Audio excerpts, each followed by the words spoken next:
Crypto Nation and mining family, what's going on out there? I hope that your Monday has started off a little better than mine. So unfortunately, I've got an '04 Pontiac, not Pontiac, that was my old car, Chevy Monte Carlo, yeah, I think I at least popped the intake gasket on it. Possibly the head gasket got smoked. So, awesome. Great start to a Monday. I kind of had a feeling there was an issue going on with my Monte Carlo for a little while now. And that I think, as of today, just came to a head. So, it was, my Monte Carlo was way down on coolant, filled it up, went to the bank real quick. Came back and I'm like, man, it's kind of driving funny. And like, under the right circumstance, I'd see smoke coming out the back, and I'm hoping that's just coolant, maybe a little bit of oil blow by, and that I didn't just smoke the motor. I'd hate to see the motor getting smoked. It just kind of, the last couple of months kind of sucked for things just kind of coming to a head with me. So I guess it's at that point, out with the old, in with the new.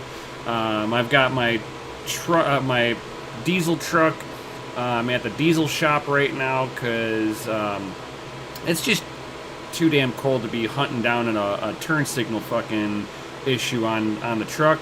And I have them taking a look at the turbo because I'm not a turbo expert.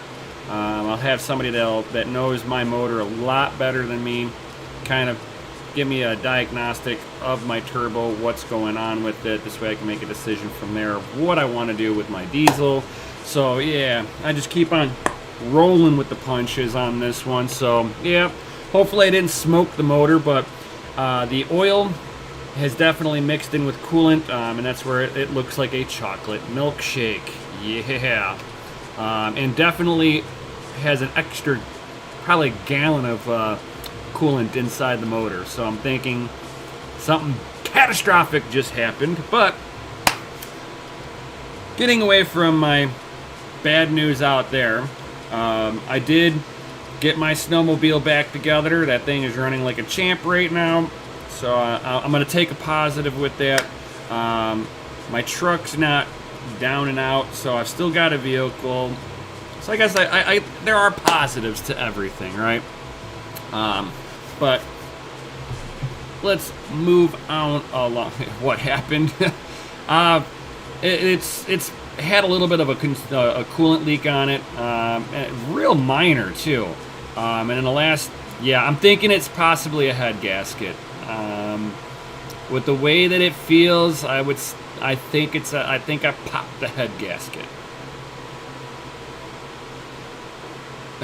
We want a video and a blooper reel. Yeah, that's not going to happen with this one.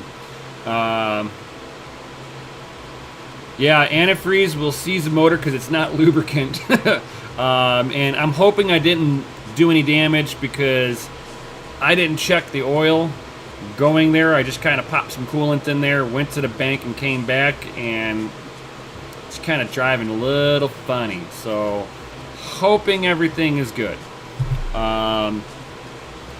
Depending on what I want to do, I'm going to check tomorrow. I'm going to check the compression on the motor, and hopefully I've got good compression. If I've got good compression in the motor still, I'll go ahead and rebuild the top end. If it's not, if the compression's a lot lower than where I'd like to see it, the motor's toast, and I'm just going to junk the car.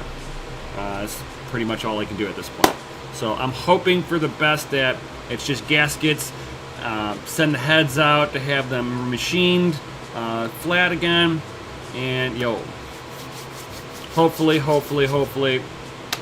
pray for me that my engine's okay and I didn't smoke it. What's going on? Ian, sup, Gundy stuff and things, crypto and Hot Rod Nation. Yo.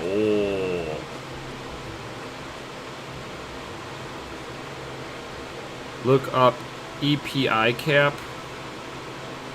What the heck is that?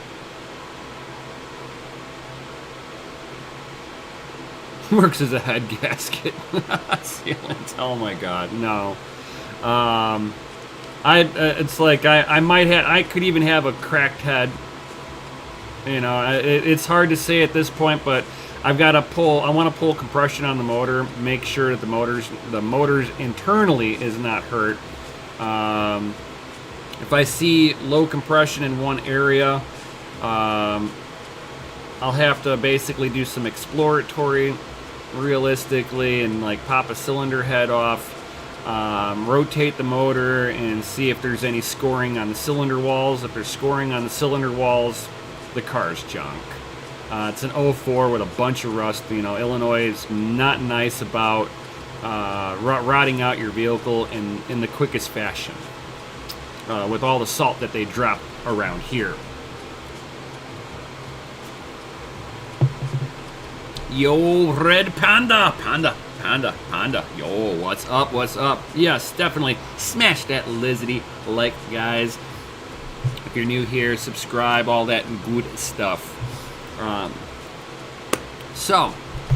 If everybody has, you know, I'm sure a few people have.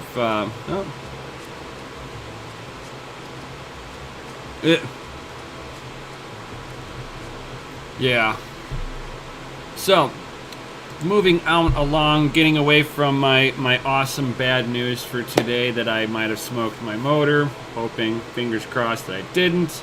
If I didn't, cool, I'll rebuild the motor. If I did, I'm just going to junk it and look for I guess an economic car. I'm not needing a hot rod car. I need something that's good on fuel economy, and then can get me to and from side work. But let's go ahead and move on to crypto. Move away from my bad hot rod news. Broken cars. Fucking hate it. But, yo, you guys haven't been watching. Bitcoin dived. Bull market's over. It's going to crash down to zero. Peter Schiff is 100% right. It's going to zero. This is how it happens. You know, market downturn on a Monday. We're done, right?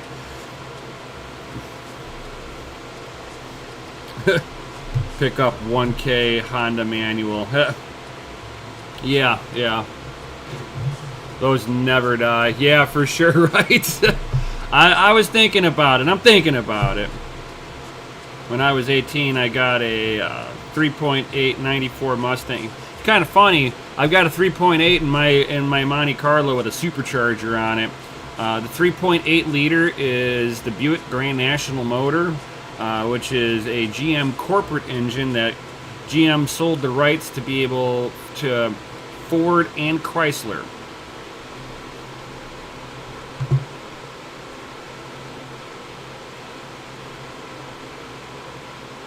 Yo,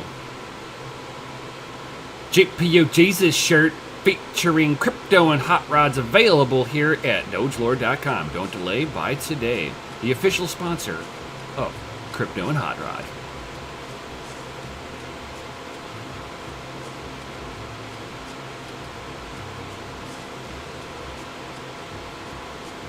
I mean, you're gonna buy a Zone in 5 hours ZX? No.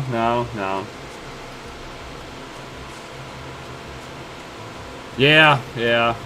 I bet, Panda, Mustangs are they're all right cars, but hopefully I didn't blow the motor. Hopefully it's fixable. That would be the positive news if I can salvage the motor. I would be very happy to see that there is no loss in compression, and I just need to replace the intake gasket. That the intake gasket just catastrophically failed. That's my hope. If I pop the head gasket, I'm not sure what I want to do. I'll have to figure it out. But, you know, Bitcoin's crashing, Ethereum's crashing now. Everything is taking a downturn. Maybe by the end of the week we might see an uptake. We'll have to definitely see on that. I've been predicting for a little while now that there is a good sell wall coming up. in that people are going to start looking at taking profits off the table. Because, got to remember, at the end of the day, you can have all the crypto in the world. You have no profits until you sell. You have no realized gains until you sell. And I've been telling people, it's going to correct at some point in time. It can't go up forever. Now, a small, healthy correction is not a bad thing. Correct back, let the market cool down. As long as we don't pull back too hard, it'll bounce back up just nicely.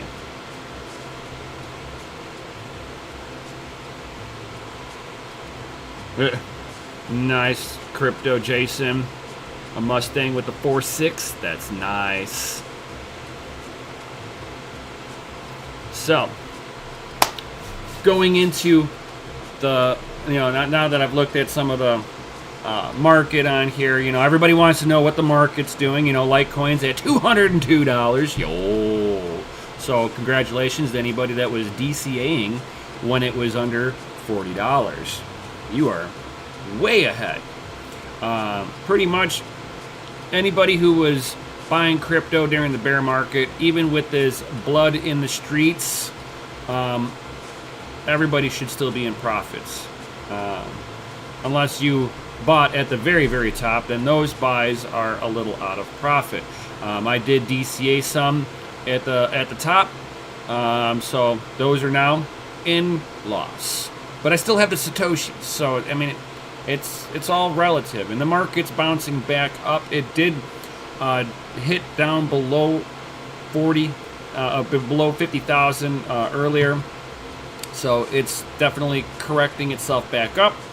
I'm not worried at the end of the day. Yeah, blood was cheap back then. What's up, Orange Army? What up, what up? All right, so going along with the title today, is it time to shut down? But what? What am I talking about shutting down? That would be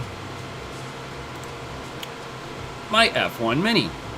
As other FPGAs and ASICs have hit onto some of the shitcoin market, everybody's sitting there trying to find profitability on their FPGAs. Some of the bigger FPGA guys, this F1 Mini has only one FPGA chip on there. It is not one of the larger body, the full-size FPGAs with multiple FPGA chips on a single hashing board. So you can see some of the coins that are mineable on here.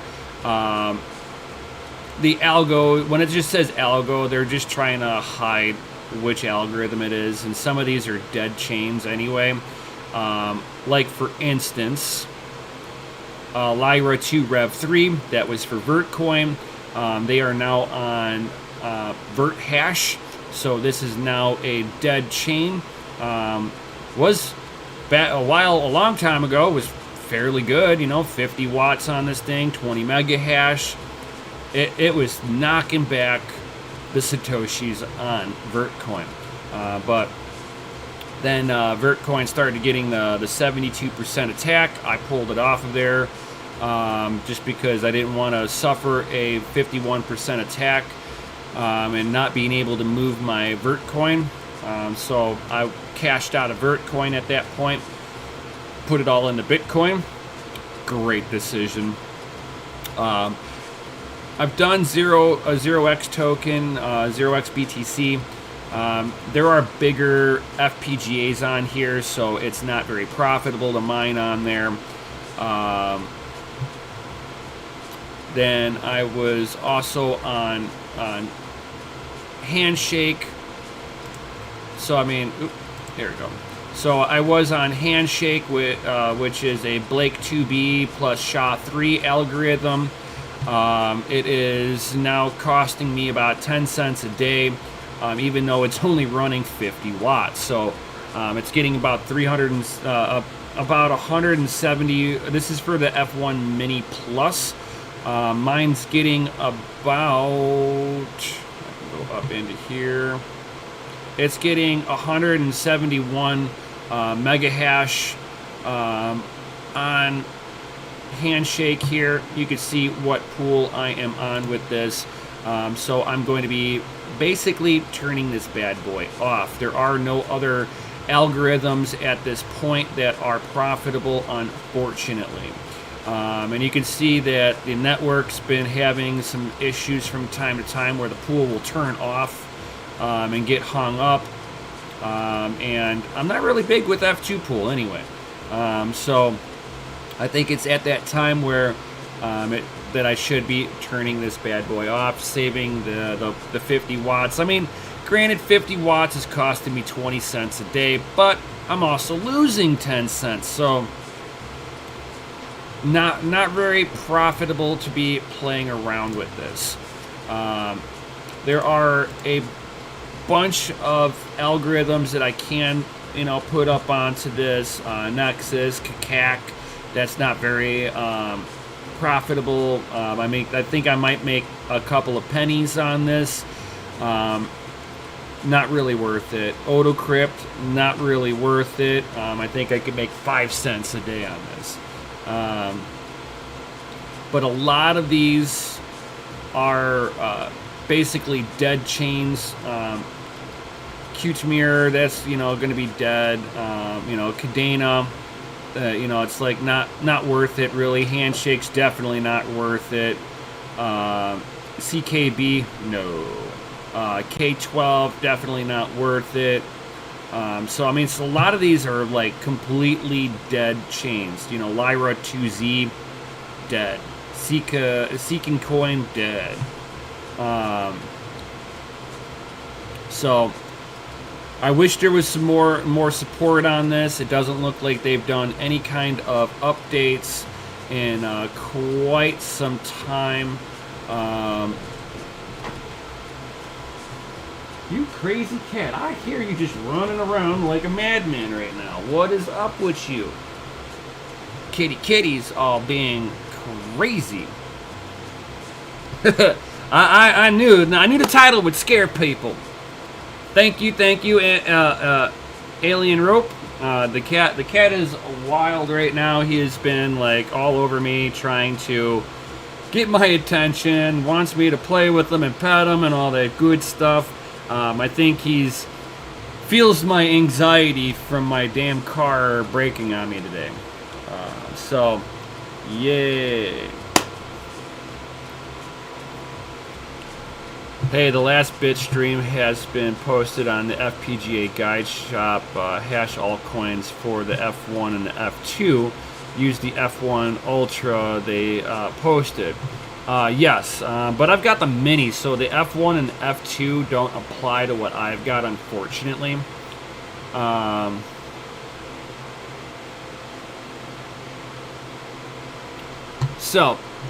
But, it's like the F1 Mini is really just, it was a fun little project. It was cheap to purchase. So, have I made my money back up off of this unit? Oh, yeah. Would I be willing to turn it back on if there's a profitable bit stream for it? Oh, sure. Oh, the algo works on all of them? Nice. Oh, yeah, just drop 50K on a new snowmobile. No. I'll grab a new car before I'll grab a new snowmobile. If my snowmobile breaks again, I'm done with the snowmobiling. I'm not putting more money into this.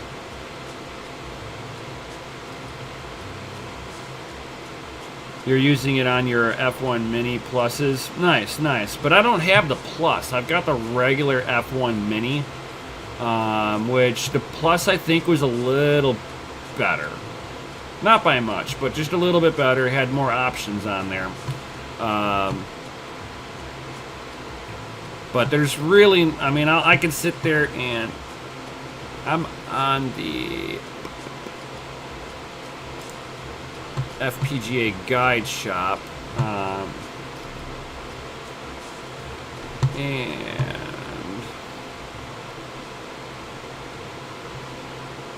let's see here. Do they have a spot where...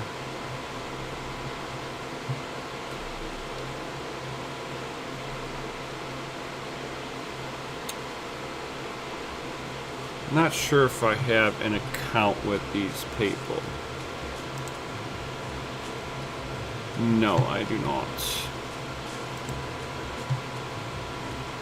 Alright, I don't have an account with them. But they're top performing Bitstreams, but they want to sell them to you. I've got Kadena. I have Teller.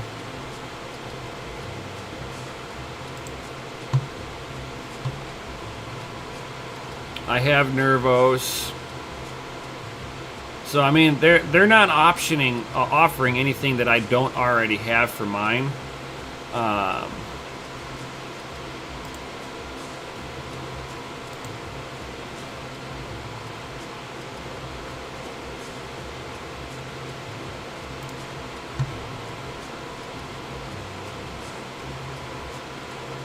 So yeah, there's really nothing here that they... Look at the mini page, huh?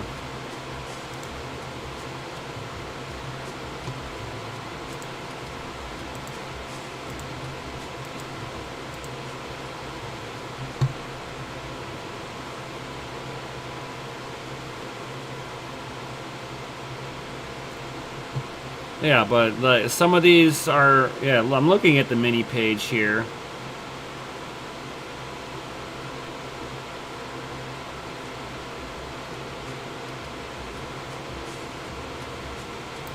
Yeah, with DGB, yeah, I'll be earning a little bit of profit with it, but not a whole lot. Cause like,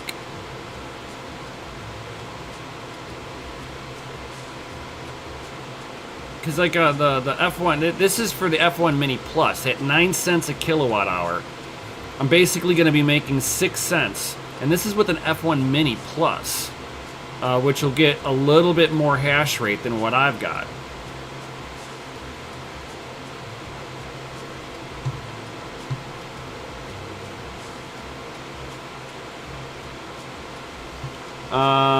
John Germain, I do not see that. You'll have to...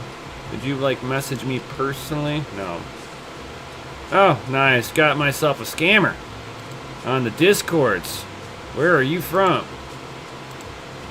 You got no mutual servers, so you've already been kicked out of whatever server you were in. Block. And delete. Hey, if you can message me in Discord with the link.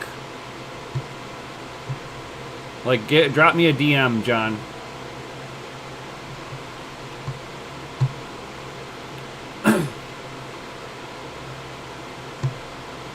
But I mean, according to Hash Altcoin, you know, it's like the daily revenue is 30 cents. After electric, it's only going to be 6 cents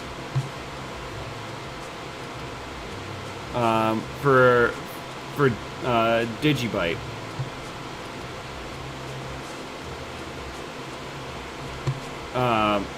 Teller might make me 18 cents. Or probably a little bit less than 18 cents because this is on the F1 Mini Plus. And they don't have the regular F1 Mini on here for the calculator. So there's really not much that's profitable on here that I want to sit there and really... I mean, I could put it back on a TRB for Teller, but I'm not sure. And if I'm going to do it, I want to get Crypto Mikkel because he's got a F1 Mini also, and it would make more sense for the both of us to combine our hash rate together because these things just by themselves don't have a lot of hash rate, and it's better to join forces like that so that we can actually get a payout. No point on mining something that's going to take forever and a day to get a payout on.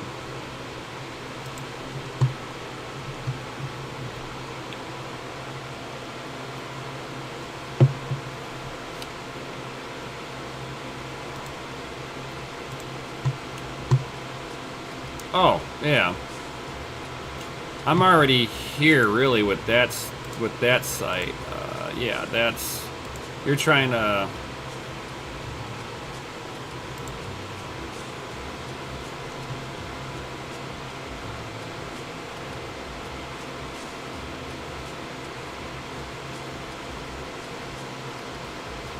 Yeah, that I do know, John, that the F2, a lot of the F2 bit streams will work on my,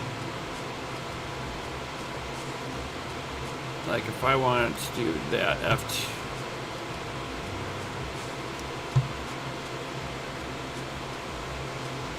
So, I mean, I could sit there and drop any of these onto there. I'm just not sure how.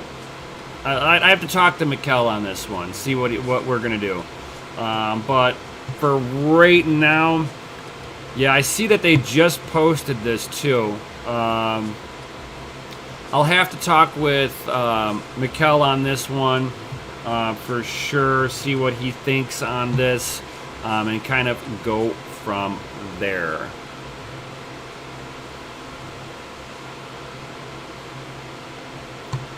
They have a specific one in the mini stream page. Yeah, cause like, yeah, yeah, you're talking about this one right here. I think those are the same. Yeah, they are both identically the same.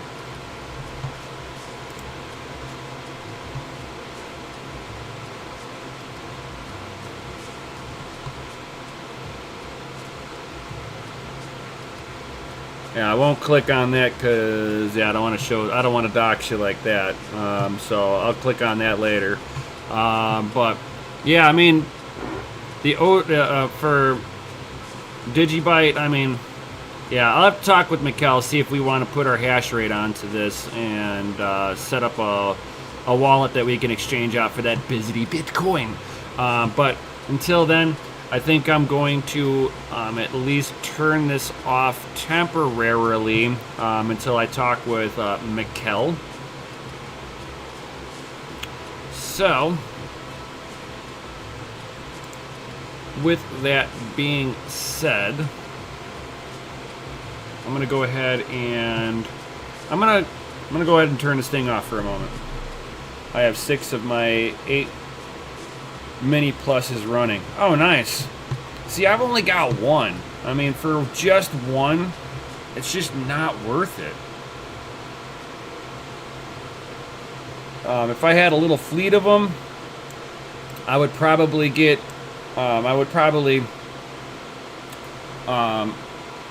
Do a little bit more with this and mine it a little bit more.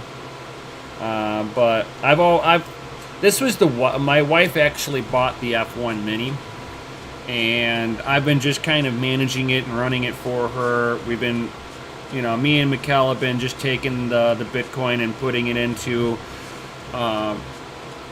like our own like little reservoir of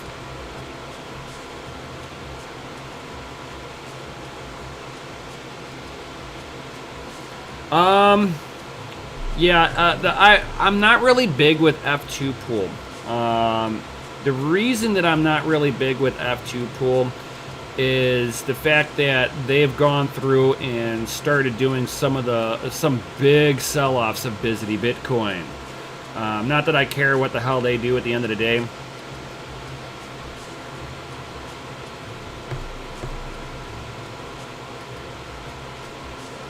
Yeah, the minis and the mini pluses are cool tech, but yeah, but the ASICs took all the money for sure.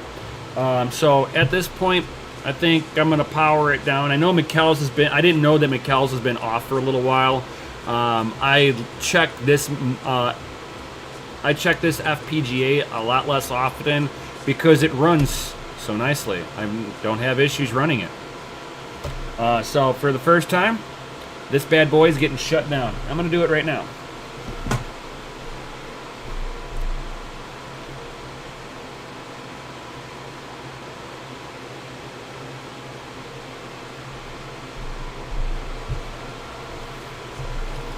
Boom. Just like that, the F1 Mini is off.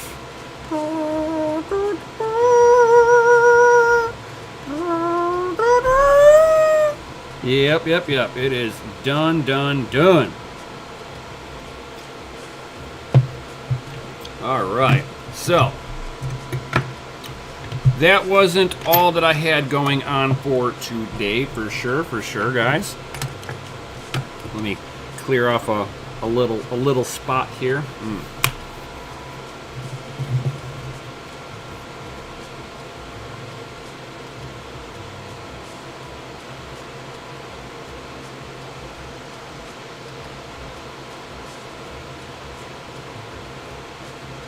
Yeah, that's the problem that I'm trying to prevent too, John Jermaine. Yeah, it's like I'm trying to not like have a bazillion freaking mini micropayments and stuff like that.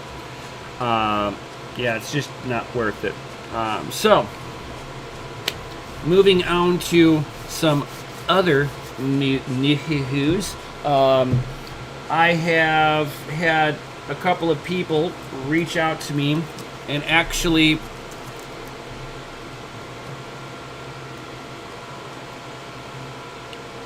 collects micropayments and then places large ones in your wallet. Yeah, fuck all that. I'm not trying to go through all of that. So, not that I'm going to get rid of the FPGA. I'm going to keep it. There'll be a point where it's worth running. All right, so I got a little bit of mail. I've already kind of opened it up, guys. So I've got an 8 gigabyte SD card and I got a 4 gigabyte SD card. I think the 4 gigabyte one is for these bad boys. So these are the controller boards for an E3 Antminer. So I've got somebody that has paid me a little bit to reflash these so that it can mine ETC. So I'm going to be firing these bad boys up today and reprogramming these bad boys to mine that glorious ETC. I've got a 4 gigabyte SD card here that will put the first bit of the updated firmware onto these, which should not be an issue. Once it's got the updated firmware onto it, that was from Bitmain, the very first released firmware update, I can sit there and from there upload the ETC algorithm onto these so that they will hash out onto ETC hash instead of F hash or Dagger Hashimoto, as some other people would know it as. So I was paid to do this, so that'll be really cool to get this. My first person to really like reach out and pay me to do some stuff for their ASICs. To me, not a big deal. And then I had somebody else reach out to me and sent me their E3 Antminer all together. They were like, hey, look, my E3 Antminer I think is broken. I'm like, I could take a look at it. I'm not giving any guarantees of what I will be able to do with this. But as always, whenever I get any of these, the first thing I do is I'll pull it apart, pull the hashing boards out. Let's see if it's clean. Let's take a visual inspection to see if any of the hashing boards or anything on the hash board itself is burnt. So let's go ahead and it looks like somebody has already taken this apart and didn't know how to put it back together. Oop. Hello. I'm at home, but I'm live streaming right now. Yeah. So as soon as I get done out of here, I'll give you a holler. For sure. All right, cool. Bye. So somebody's definitely be in there. I can tell that the warranty sticker on that screw has been taken off, so they did not put this back plate on here properly. So that makes me concerned just a little bit to sit there and see that. So let me get a screwdriver out because we got to rectify this right now. So we're going to go ahead and pull this stuff apart. Let's take a look at the hashing boards. Wow. Somebody really bent the shit out of this thing. Oh my god. People, if you don't know how to put stuff together, please don't take it apart. Oh my god, this thing is like mutilated back here.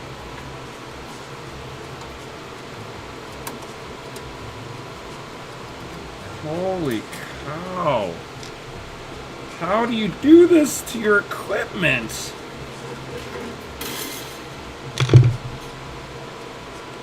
Look at that. Somebody bent the shit out of this thing.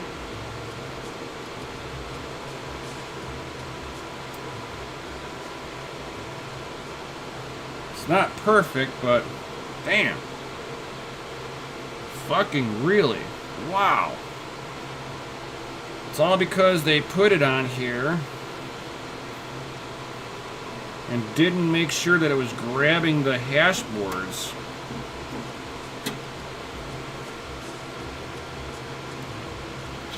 Oh wow, they didn't even make sure that hash board sat in all the way. There we go. That hash board wasn't even down all the way. I'm just trying to make sure that this thing's gonna...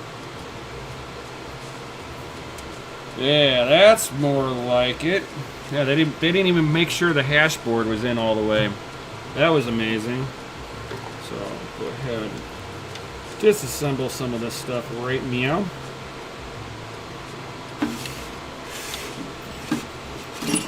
So here is a E3 hash board. Now I'm gonna set that down here. We're gonna set this on the ground. Ugh.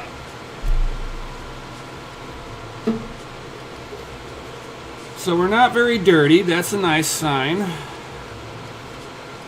Not really concerned about that. So this is one of the later models. The earlier ones, to hold each one of the hashing boards on, each one of the modules onto the hashing board, they've got these push pins, which are the later versions of it where they were cheaping out trying to hold this thing down. So, yeah, I think that they...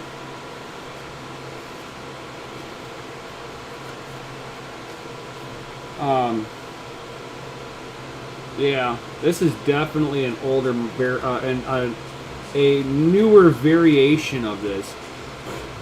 It's not very dirty, actually. I was expecting to see a little worse. Looking underneath the hashing boards, I don't see anything popped. Yeah, nothing looks burnt up on this, so that's a good sign. So I gotta go through and check each one of the hashing boards. I gotta make sure that they're... Ooh! Sorry guys, that was loud.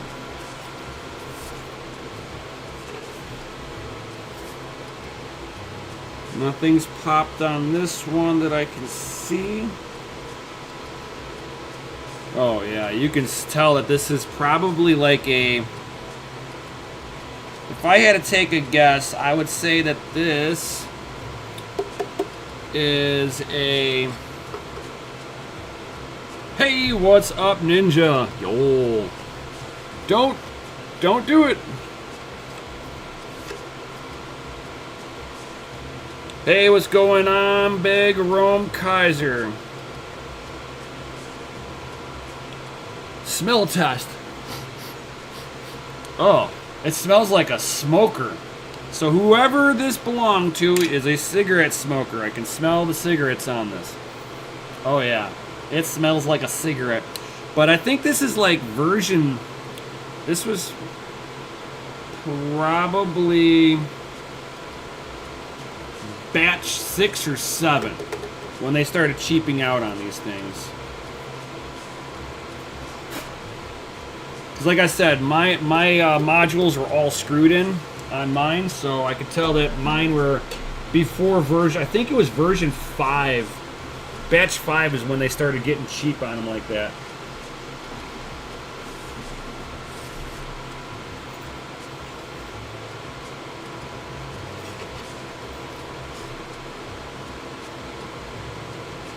So nothing looks burnt. And I'm not going to smell it again because it smells like a cigarette. And it's kind of disgusting. But everything looks really nice on here. So I do not think, I think these hashing boards should be fine. The fans are not in bad shape. I mean, it looks clean. Now that I got the back plate better on, I mean the hashing board's all the way down. We can put this on.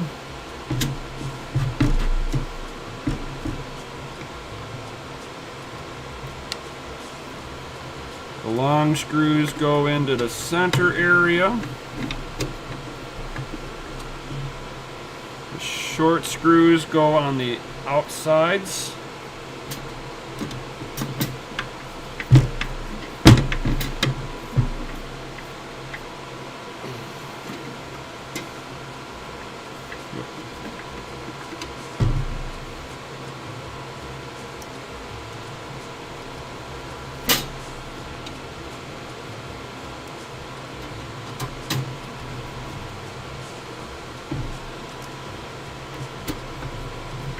The one thing I like about it is somebody did pull this apart at one point in time and at least clean it.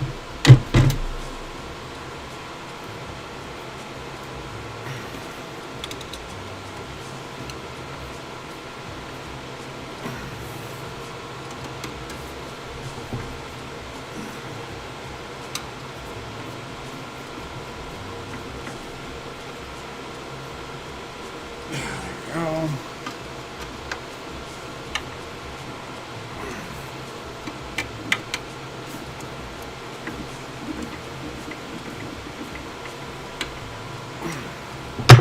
Alright.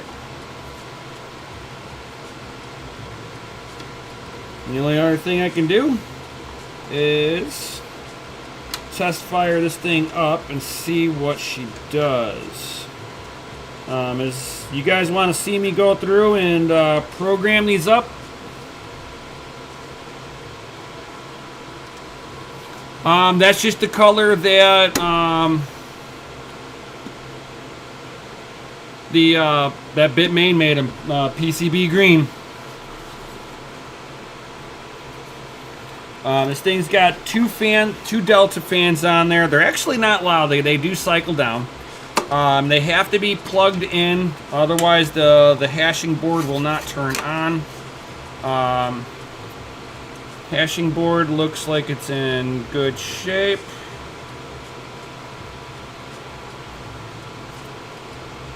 No burnouts on you, so the controller board's good. Hashing boards look good. So technically this thing should just start mining. It won't be able to go on to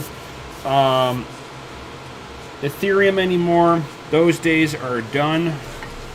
The fans are in good shape. I don't see a lot of dust collected onto them, so I'm going to go ahead and plug it in, and let's see what it does. So guys, give me one moment. I'm going to go into the mining room, and where I've got my 220 power, and we're going to go plug this thing in.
All right, so it looks like we might have a dead controller board. So thankfully, I've got another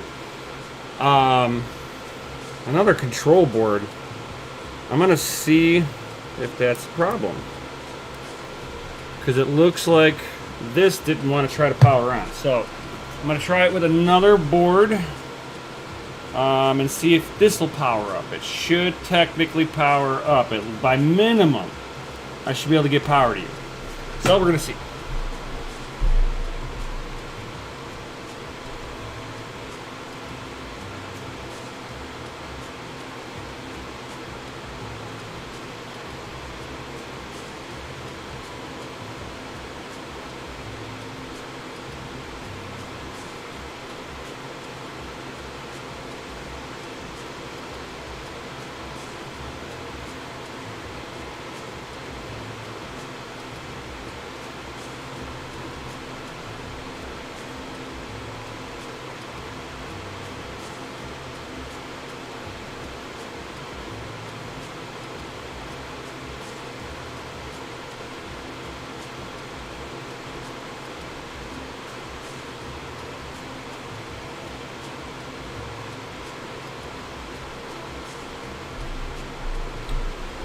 Might have a dead power supply.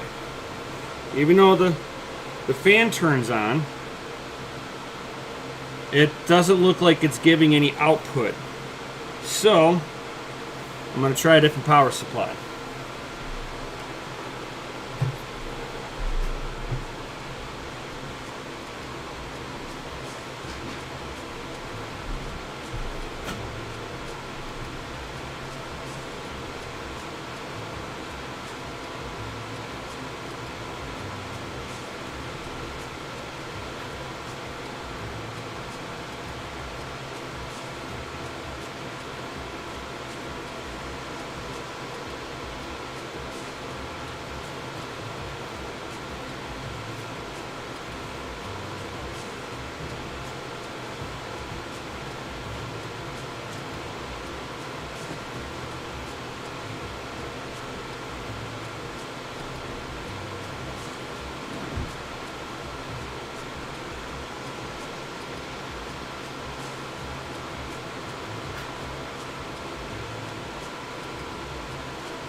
Alright, so definitely, dude has a bad power supply. This is one of the 1600 watt power supplies. It is dead.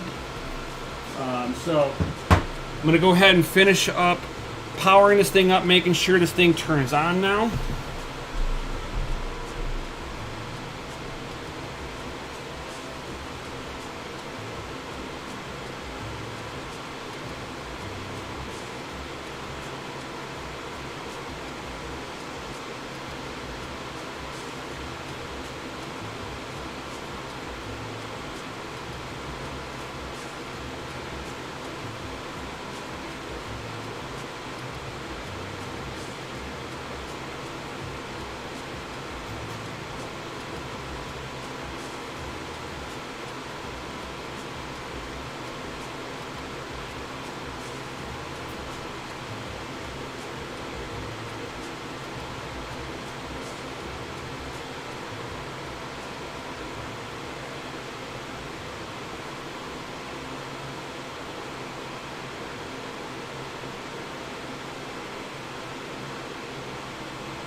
Alright, so it looks like he's got one bad hashing board.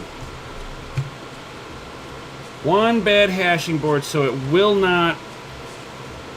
I could plug into 2 hashing boards. As soon as I plug in the last one, my power supply won't power up anything. So, I'm thinking the one hashing board died on this person, and it took out his power supply right along with it. So,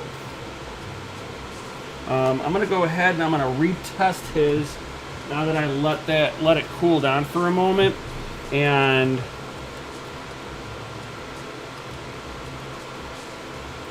I'm going to see if it will try to power up just the hashing board. I mean, the control board.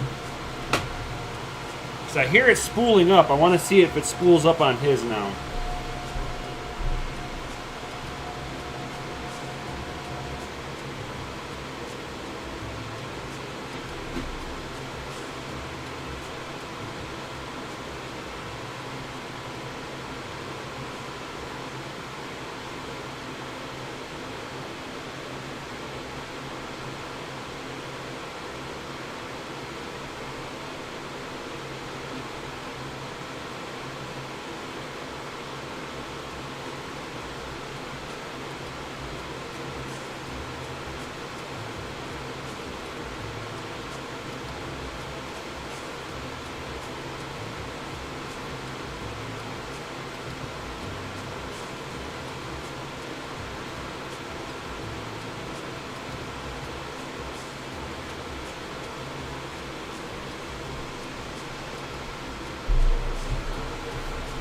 Okay, so that third hashing board put his power supply into current protection mode because it's now firing up now that I let it kind of sit there for a second.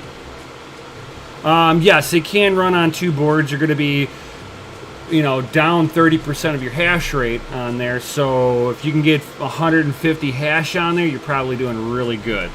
I'm going to go into my router and see if I can see it on the network yet.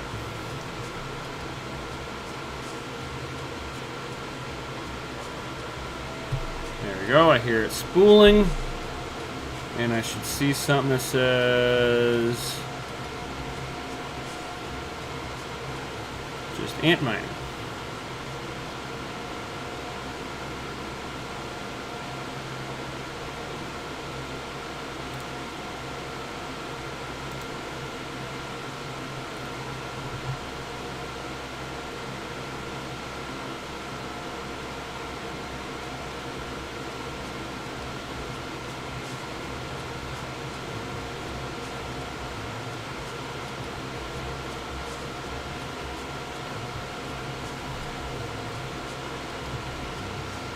And how come I don't see you on the network?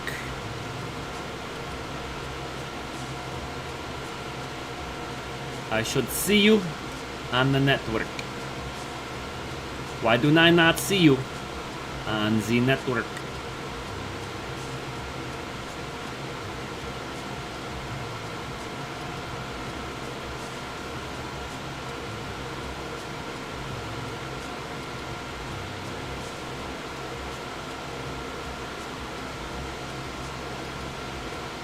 Something's fishy here. I do not see this on my...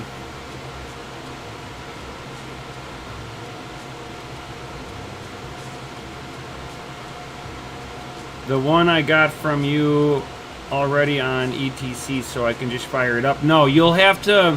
If you want to put it on the Ethereum Classic, you've actually got to reprogram it, Gundy. Why don't I see this on the network?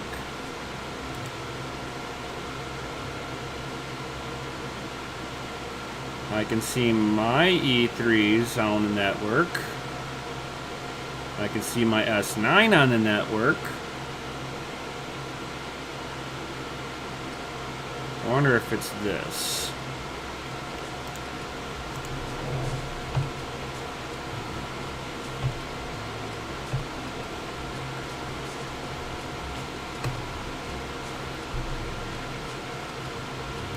Nope. So anything that I'm not sure of, I'm going to have to just...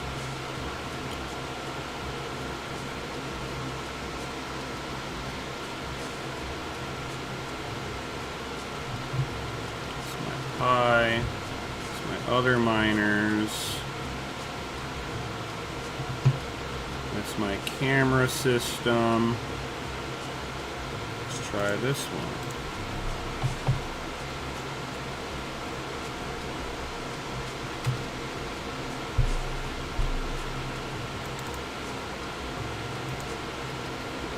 I don't see this bad boy on here. Why?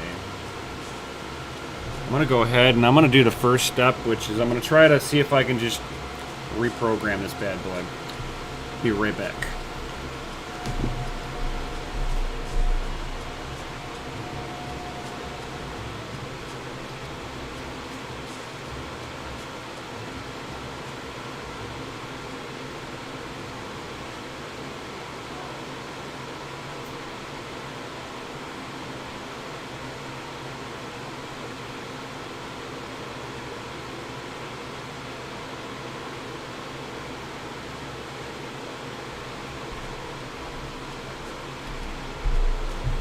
Whenever I was switching around the controller boards, I forgot to plug back in the Ethernet cord. So that's probably why I don't see it on my network, because it's not on the network.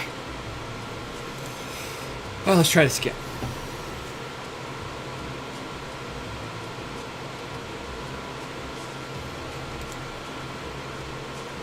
Now I should see something new on here.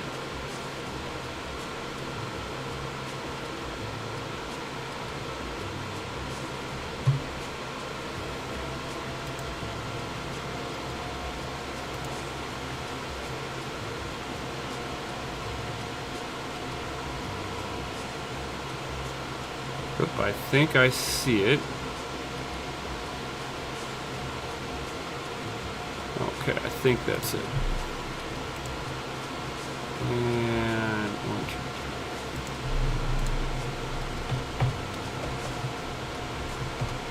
two. Yep, found it.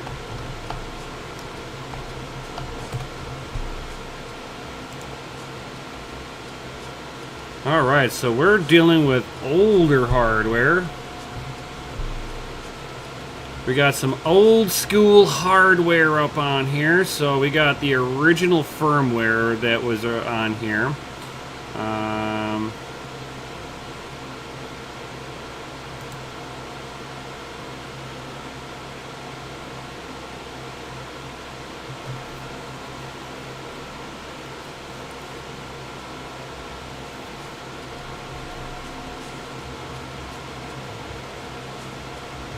So as you can see, I had to unplug one of the hashing boards because it's not happy at all.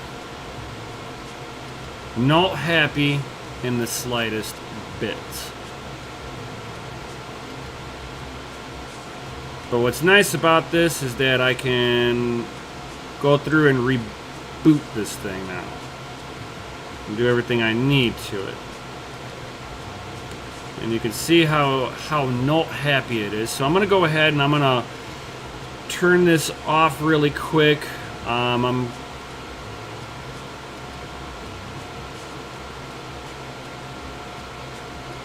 Noise Gondi.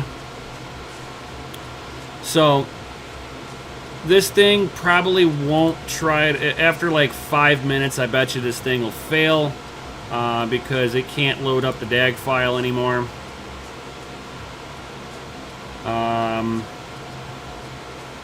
I'm going to double check to see what version of firmware I have on there. So I'm just going to go ahead and reflash the firmware onto this thing, call it a day, and then we'll put the ETC algorithm on here and go from there.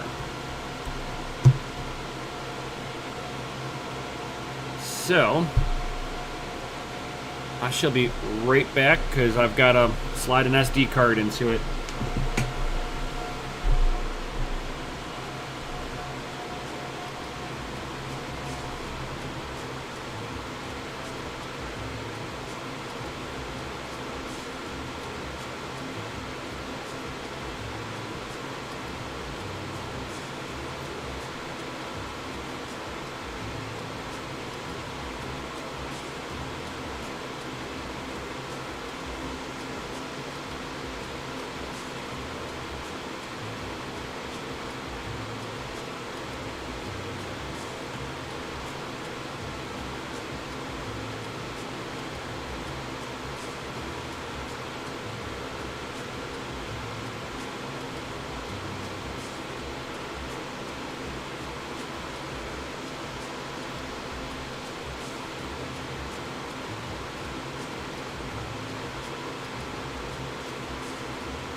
All right.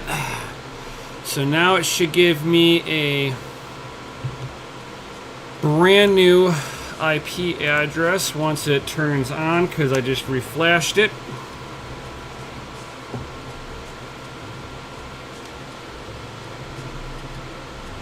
What you guys all talking about?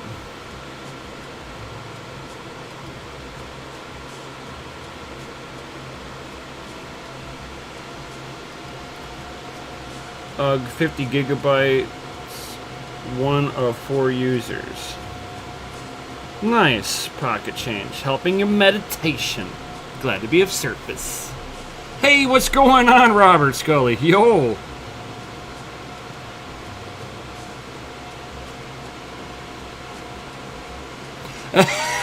Oh, too funny. I should put a cat on the shelf for entertainment.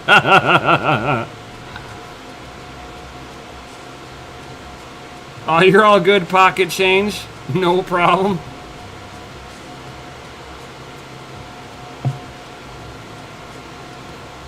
As they say, shit happens when you party naked. Alright, so I got a new IP address, so we're going to go ahead and do that now.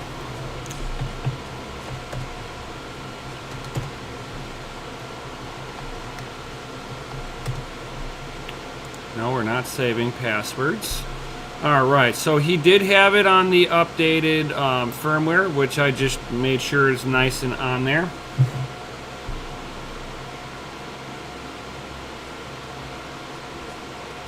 Unknown Crypto.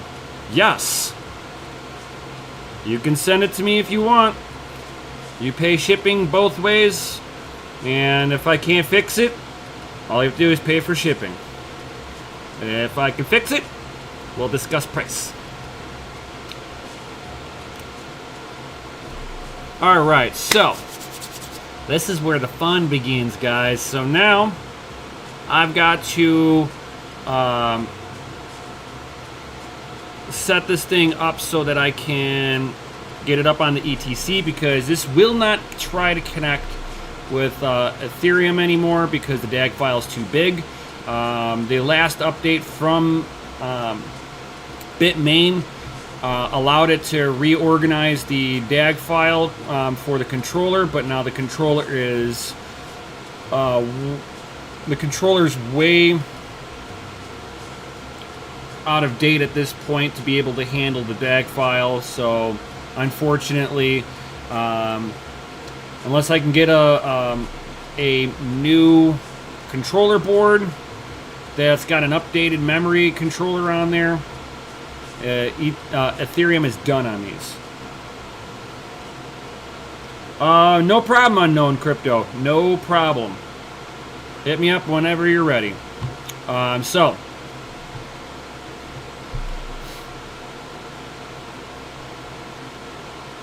alright, so I'm gonna go through and we're gonna go ahead and update this thing, because now we've basically just put it to stock. This thing will try to connect in with Ethereum, which it will probably fail after about 5 minutes.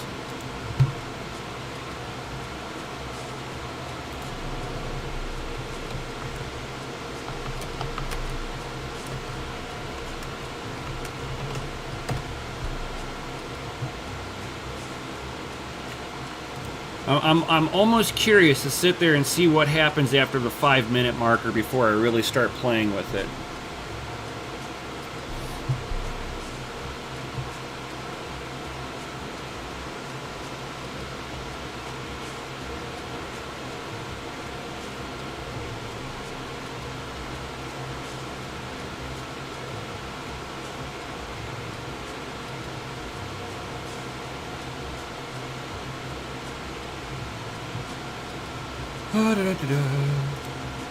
Aha! It failed after 4 minutes. Stops trying to hash.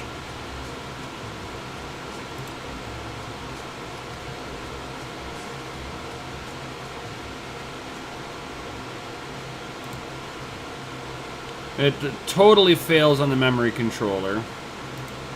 It's like, yeah, no, we're not doing anything. So So sigh, not doing nothing. Not today.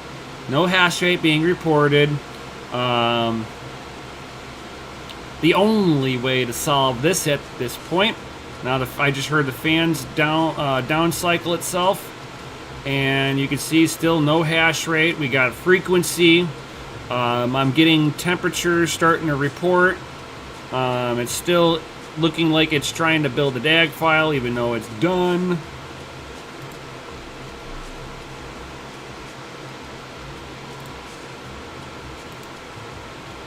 Oh yeah, after a minute, still no hash rate. We're getting temperatures, but that is it.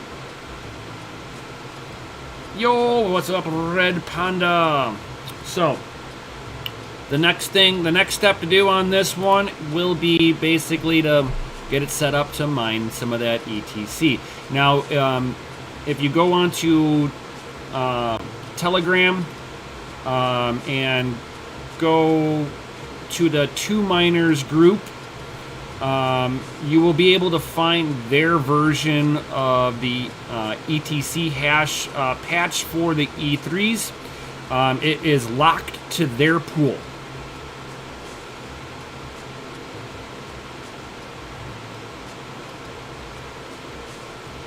Nice, Panda. Yo, that's true support. Yes, I love it.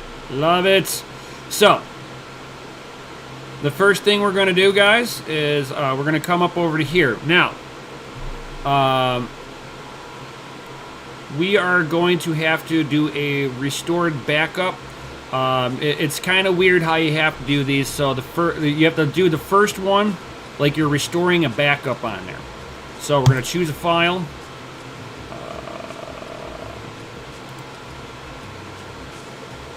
We are going to go to the Two Miners E3 setup, and we're going to go to step 1, and we're going to do that. And then we're going to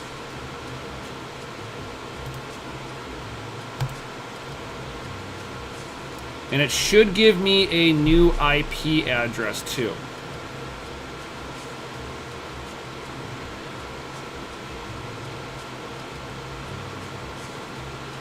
Lots of pandas, yeah.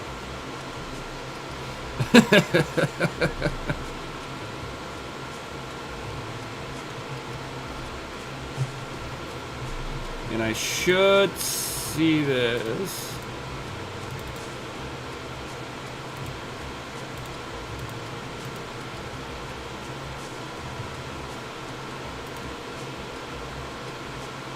With a new IP address now. Now the old one. Okay, so now it should be 234.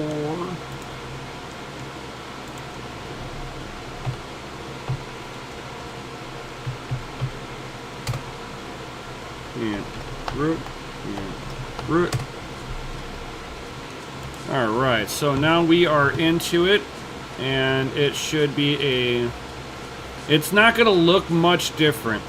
It's just starting to do some of the patching. So we put the first portion of the patch in, and you should see that it's now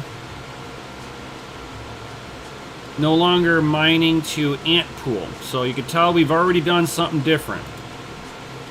We're going to go ahead and we're going to upgrade. This time we're going to go flash new firmware image. And go to E3, go to here. Then we're going to go to step 2.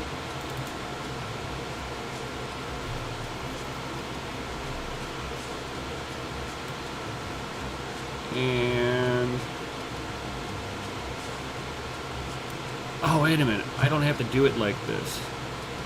That's right. Okay. Give me 1 second. I've got to pull up my file for this.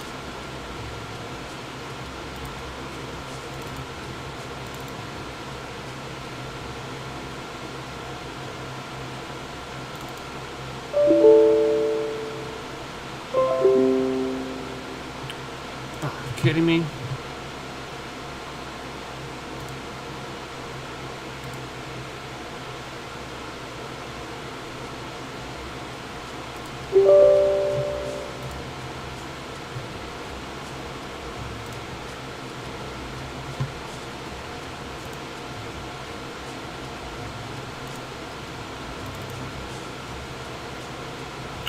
Oh, you are kidding me, right?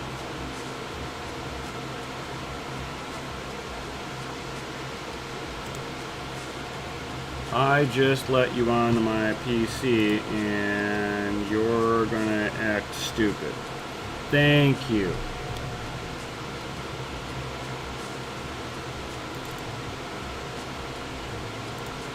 Oh, yeah.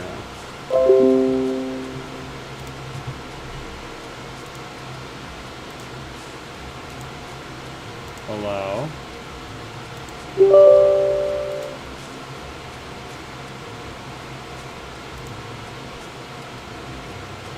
I said allow.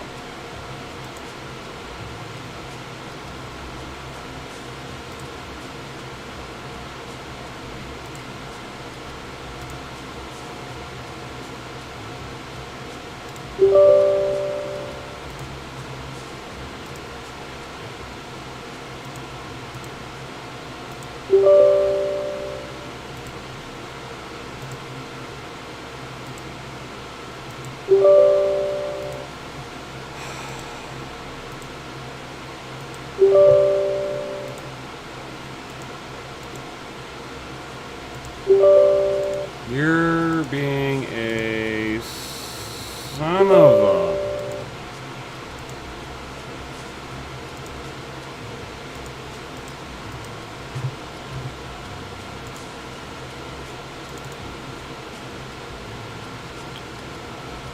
Alright, you're gonna make me do it this way. That's fine. Delete. Delete. Windows is deciding to argue with me and hid what I'm looking for.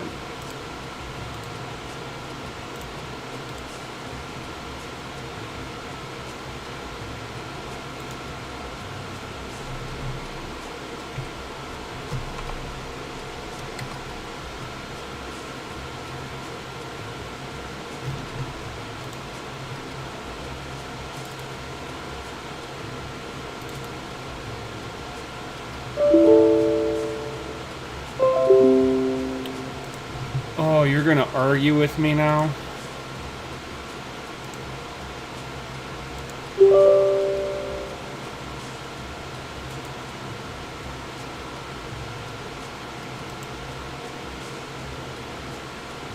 No, it's not what I was trying to do.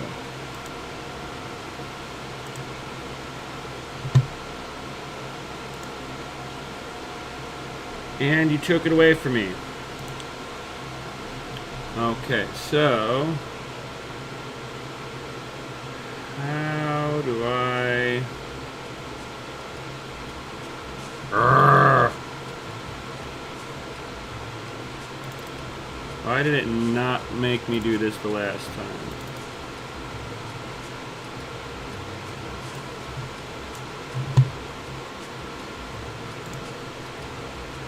Oop. Ah, scroll button.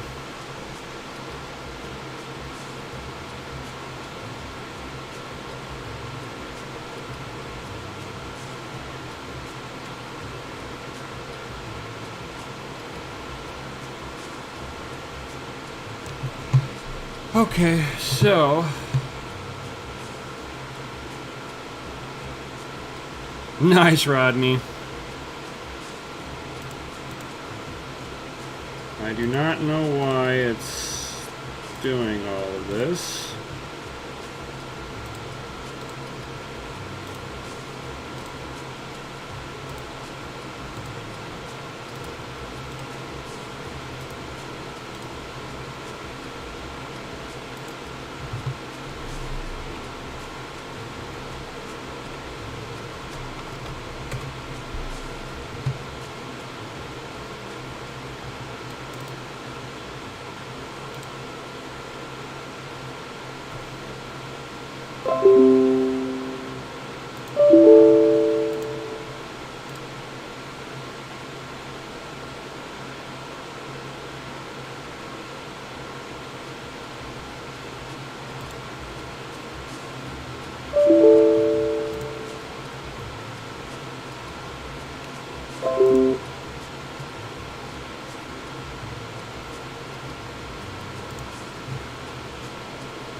Why?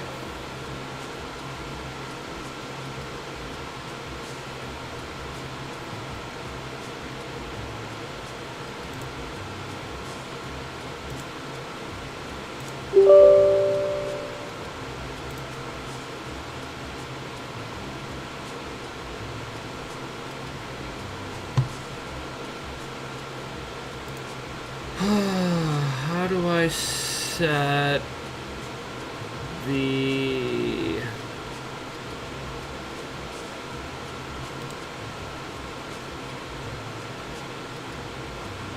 How do I set up the exclusions on this so that it stops arguing with me?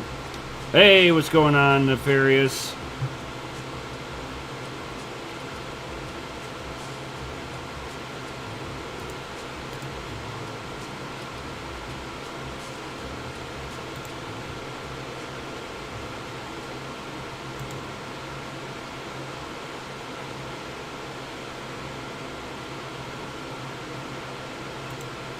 Aha, okay. So what I'm going to do then, I'm going to do it this way. Let's see here.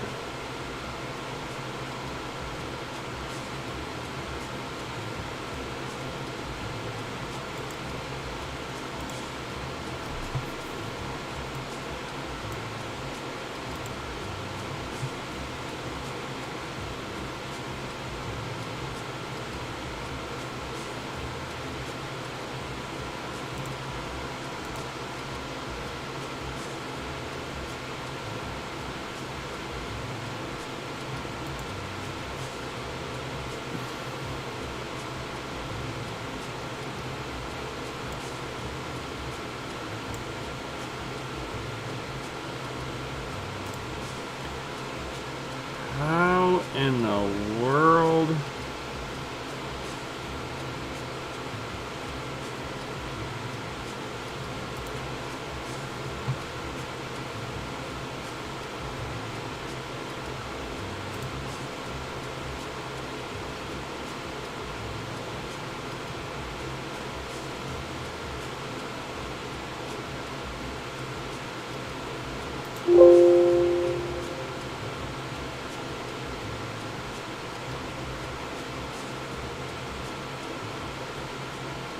Oh.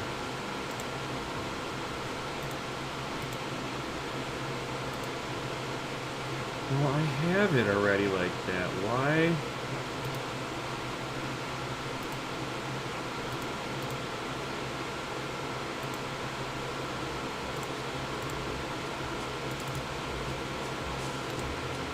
Okay, we're going to try it like this.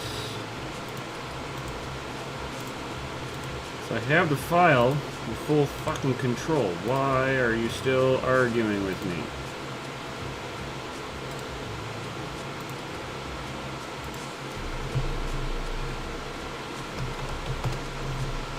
Like, I am not trying to play around with you like this.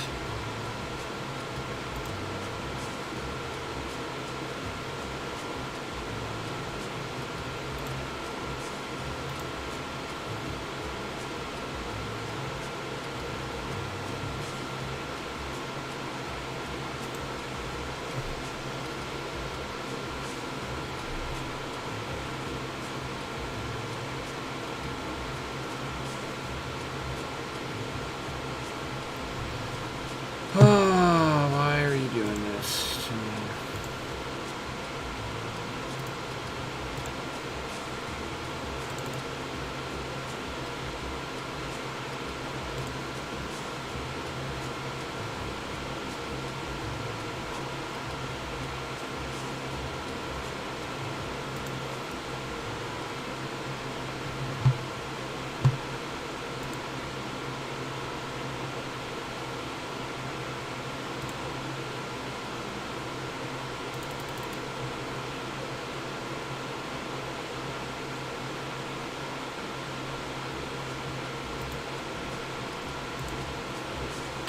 You already fucking flagged it?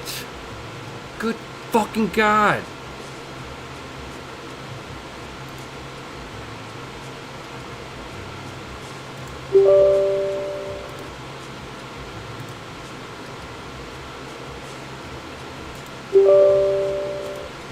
Let's see if this will let me do it. Oh, here we go.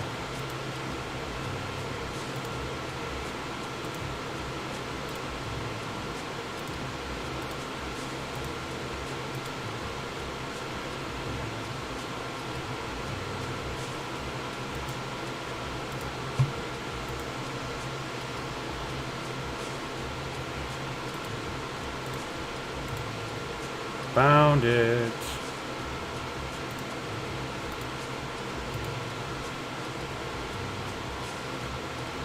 Bastard.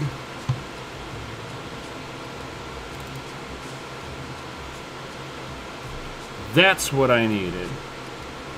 Stupid fucking shit. Alright. So, all I need to do is it's going to be 2, 3, 4. So we're going to put 2, 3, 4 in here. It's going to do that. And then it should be 4 D 225. And then you hit the question marks.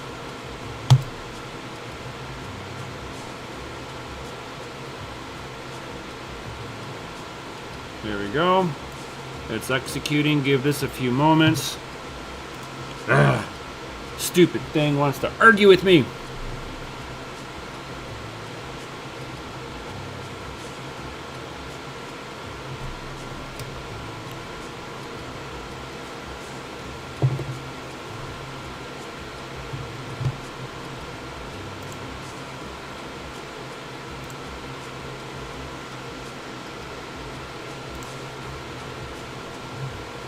Alright, here. Let's see here.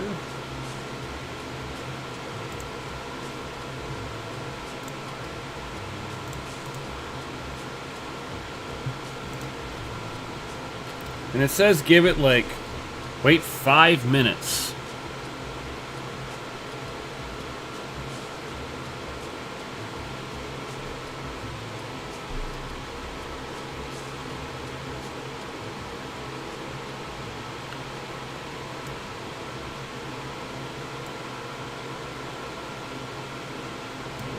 You over here.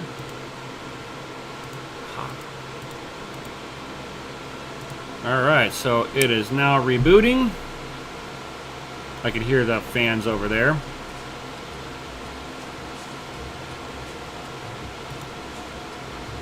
So I'm going to wait for it to reconnect in. And then I'm going to do step 3. There we go. And it even changed the firmware version to 5.4.0 now.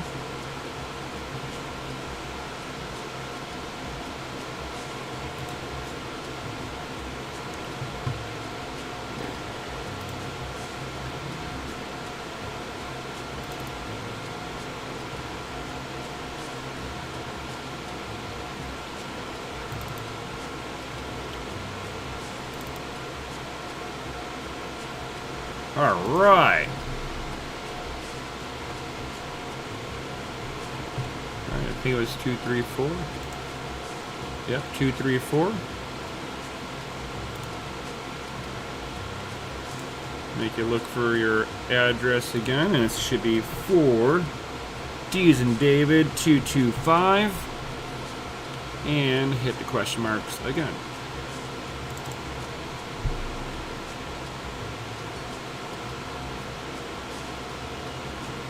We're looking for this code text change, just like that, which means that it's connecting in.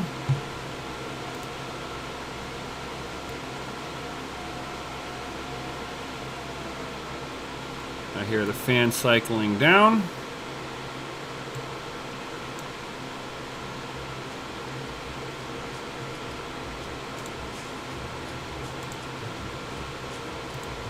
All right. Yeah, it shouldn't do anything.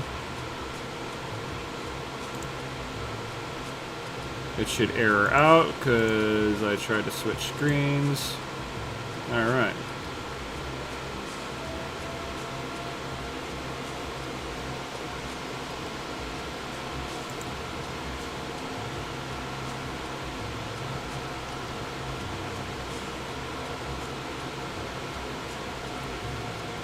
Now from step 3, you can stop right here if you wanted to. I'm going to do one extra step here, which will be, I don't know if this person's got more than one E3. So I'm going to give it its own unique IP address.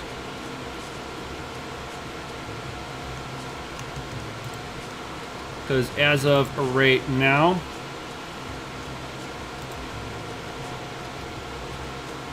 it should only connect in with 2 miners.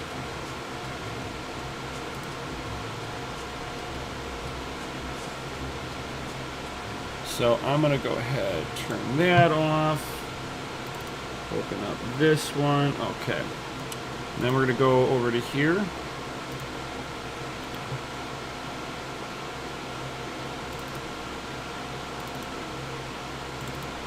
We're going to fix the MAC address on there, so it's a unique MAC address once again. I'm going to go ahead and say yes. We're going to flash that firmware.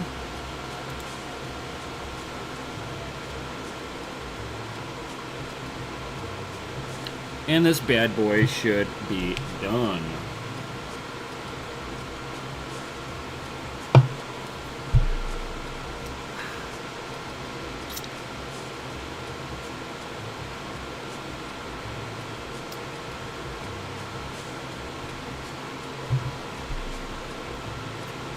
And I'm going to go after my own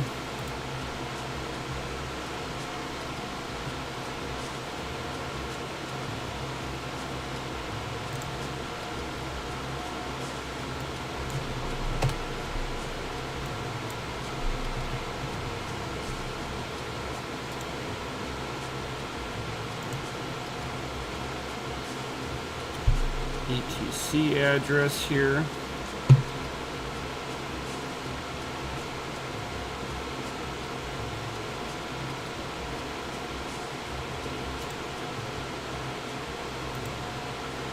Yep, I'm having an issue with my 3080 rig once again. God, I hate this.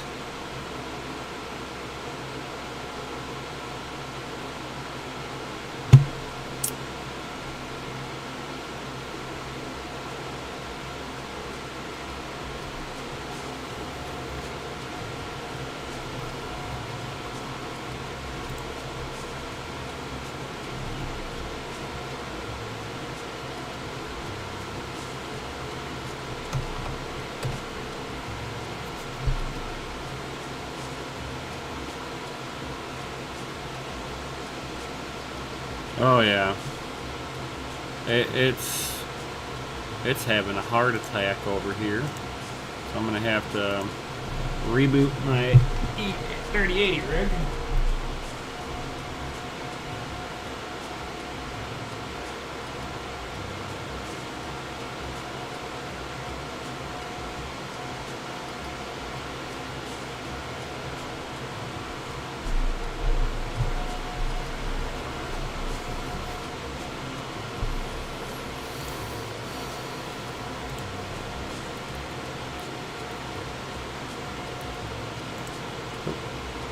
That's right, I'm gonna have to log back into you, because now you have a brand spanky new 75.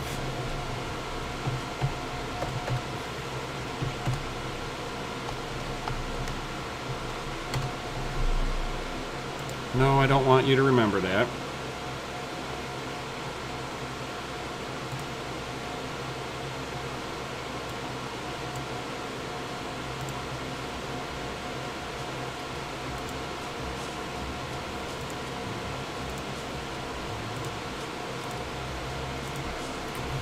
Let's go into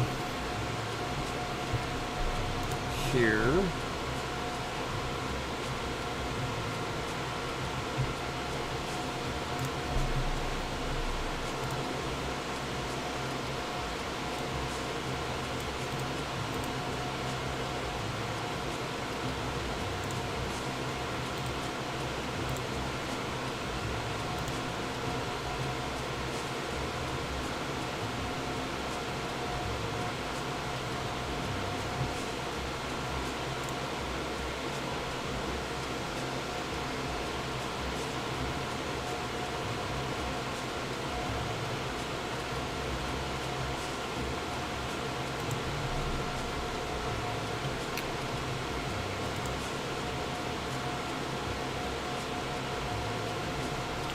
Alright, so it should only take but a couple of minutes here for it to initialize and get onto ETC.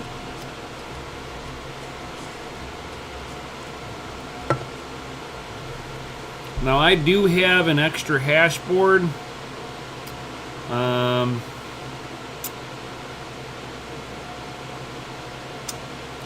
Not sure how I want to do this.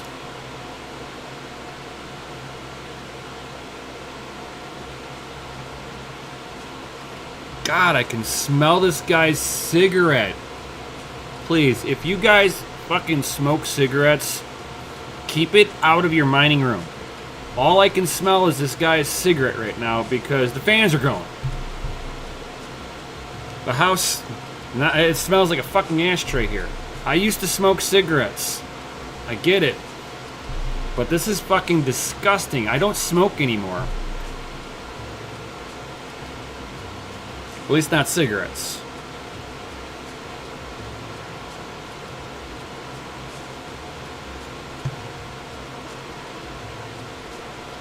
Oh God. The cigarette smoke. Fuck.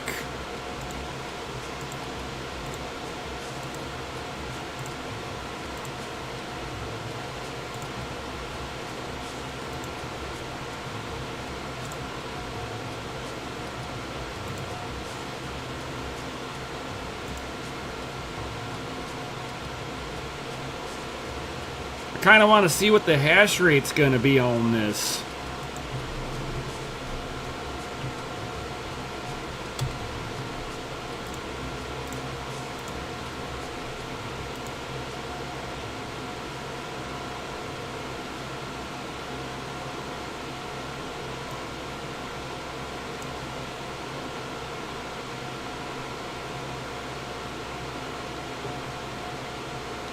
Yeah, right, Nefarious. It's like, God, people, stop smoking around your stuff. Makes it, like the tar from a cigarette alone will stick dust in the right spot and fry equipment. Just saying. If you smoke, you need to be cleaning your equipment 5 times more often than anybody else.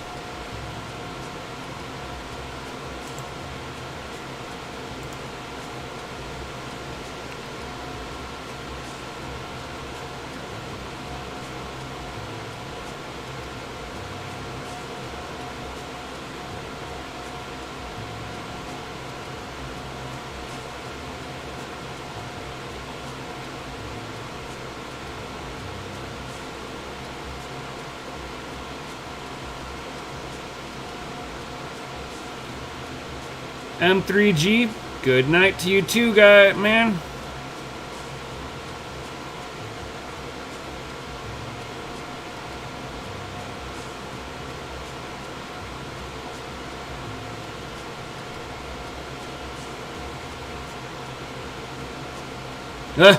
Nice.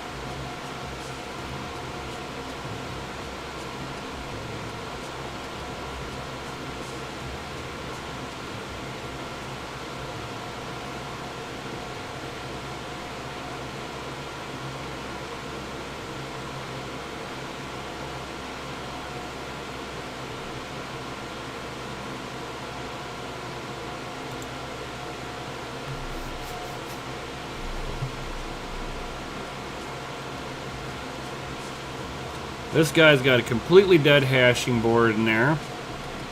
See what the hash rate is now with one whole board not there.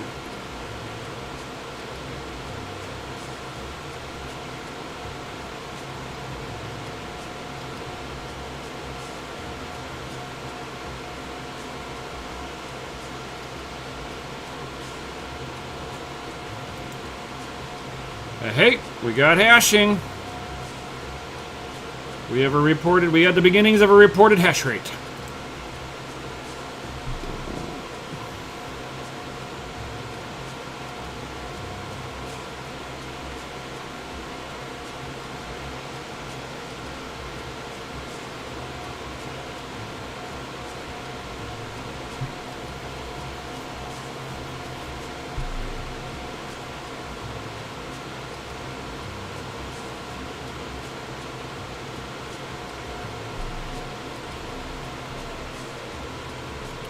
Alright, the fan spooled down.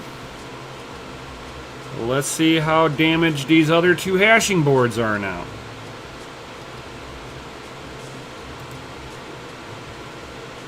Alright, cool. Not bad. I've seen worse.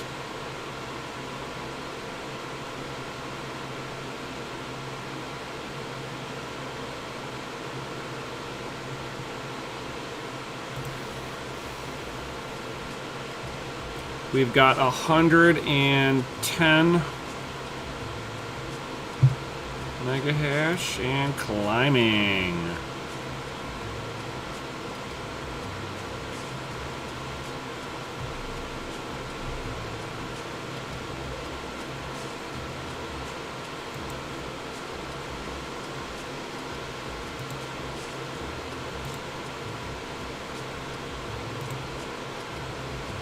All right.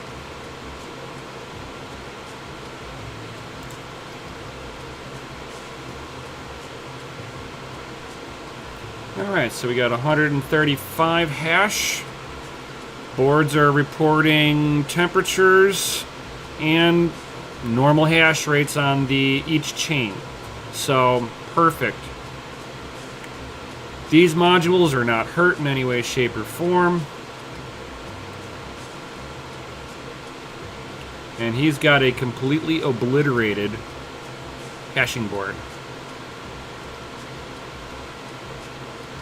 I wonder what's wrong with that hashing board. Now I'm curious. Because it's obviously so dead that there's something in that board that's shorted out from hell and back again. That's not obvious.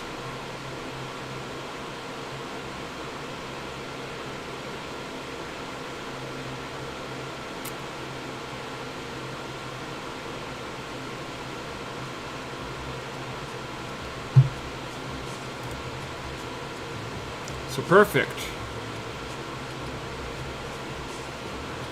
I can sit there and let you guys see this. So we have hashing boards are showing hash rate. It's at 132 mega hash a second. One hashing board down, so at least you're not using the power for that other hashing board. So your hash to watt ratio is still relative. So even though you're not pushing as much hash rate on ETC, you're also not utilizing all that power. So these are still profitable even with one or two hashing boards working.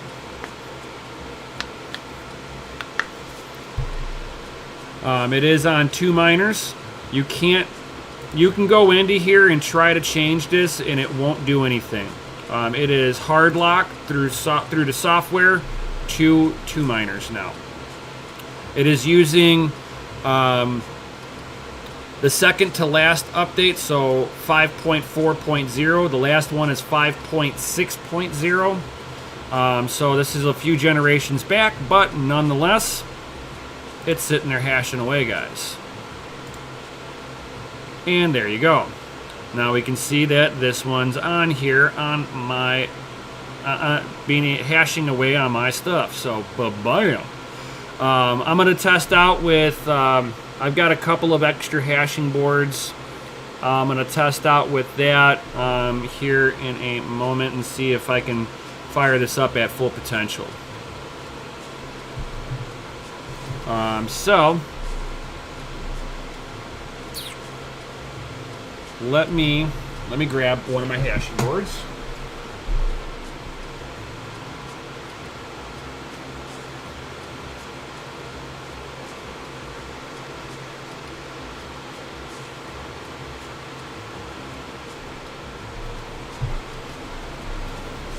And if you can see here, I have metal screws holding in my hashing boards. That's how you can tell. Mine's the earlier day stuff. It takes a little bit more manpower to screw in a screw than it is to push a push pin with a spring on it. So these ones are better. I'm not sure if I'm going to give up one of my spare hashing boards. I may. I'm not sure yet. I'm going to have to go and see relative cost on this, but I'm going to go ahead and turn the miner off I'm going to pull that hashing board out, put my spare hashing board in there, and see if it's working good. Give me one moment, guys.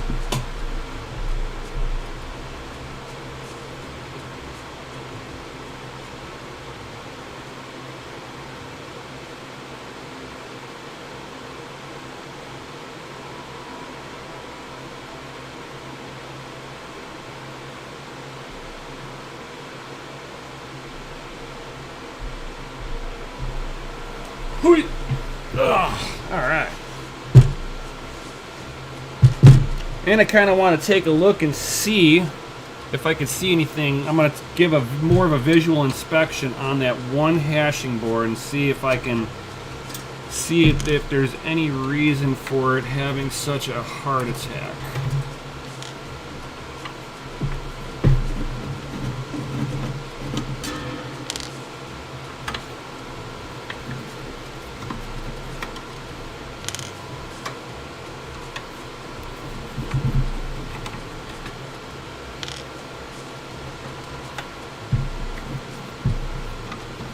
And I'm not even sure if these hashing boards that I've got are any good anyway, so kind of curious too.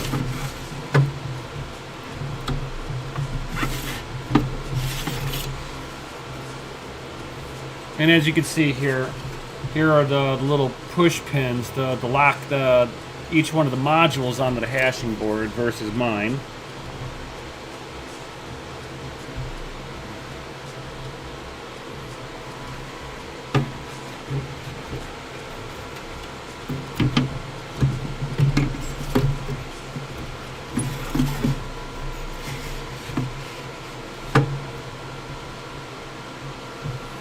I'm going to leave the back off of this for a moment. I'm not going to buy it. You don't need to have the back up on here. It's just so that it doesn't, while you're transporting it, the boards don't try to fly out of them. So I've got that all plugged back in. Let's go put it back into the mine and see if this board will turn on and if it's stable.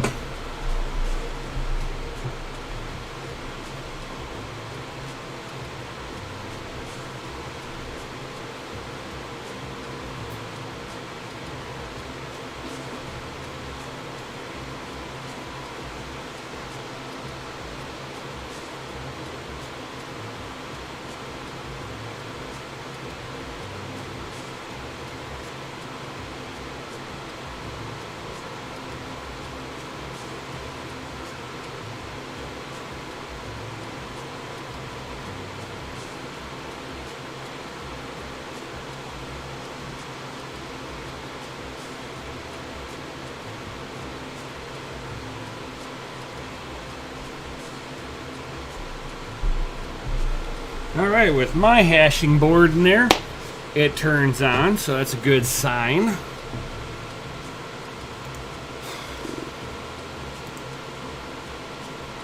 I'm just waiting for it to boot back up.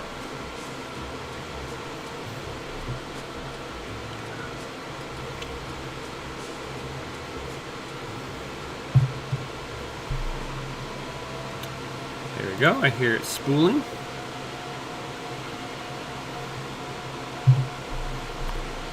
And it's still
sorry about that, guys. That was the guy with that has my truck looking at the melted wiring in the back of the trailer area. Nice.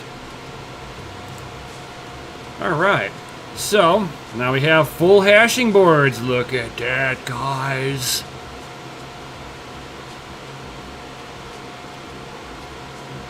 It's like I'll have to assess what I want to charge this guy for this. If he wants to. I need pocket change. I need 300 or 400 more hours before I'm monetized.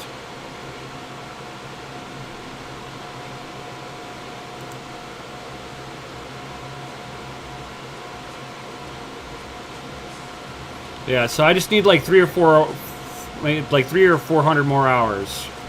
It's like slow going.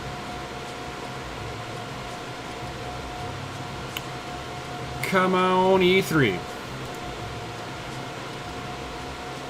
I just want to see this thing hash at full capacity. And then I almost want to sit there and check my other hashing board and see if that hashing board is good too. Because if I've got, I've never tested out the other two hashing boards, to be honest. So I'm curious at this point.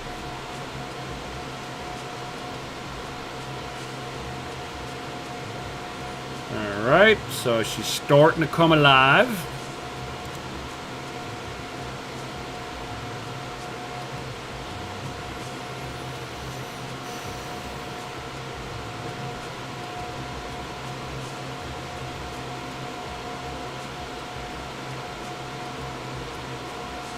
I'll just do more streams and later it should hit it.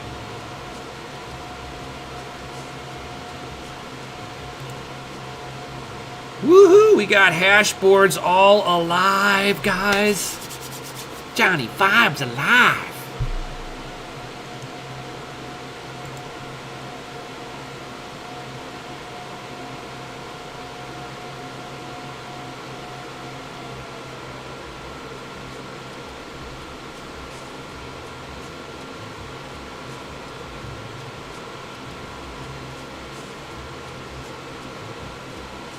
Yeah, so close, so close.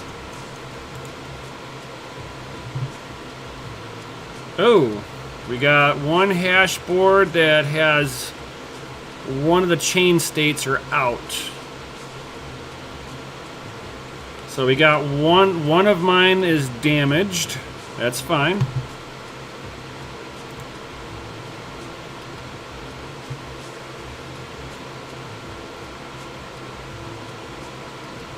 I'm curious. I haven't plugged these boards in. It's been over a year since these boards have been having an issue.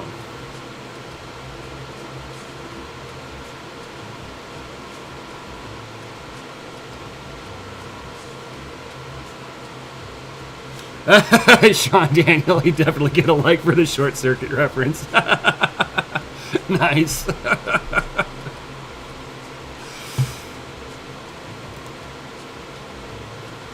All right, so that one chain state just came back on.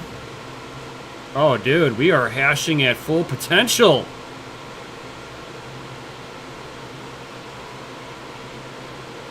Johnny Five is alive. Yes.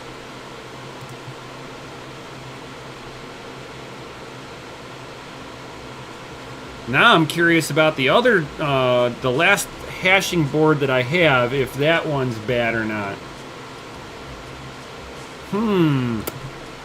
Interesting. I am very curious now. Because we are hashing at full potential here. So, I'm going to go ahead and power this down. I'm going to grab my other hashing board. I'm going to slide it into here and see how she reacts from here, guys. I am super happy now.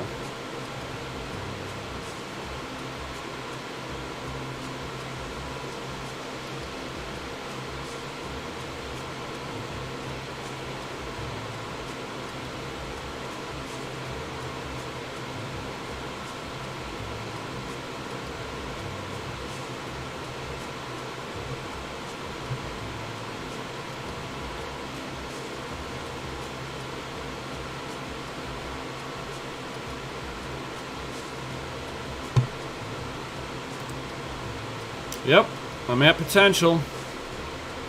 Excellent. I'm going to go ahead and power this down. I'm going to switch out the hashing boards real quick. Bear with me. I'll be right back.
All right. Let's see if this bad boy powers back up now. I saw green lights on. So the next thing I gotta do is basically program these two boards to be able to mine on ETC also.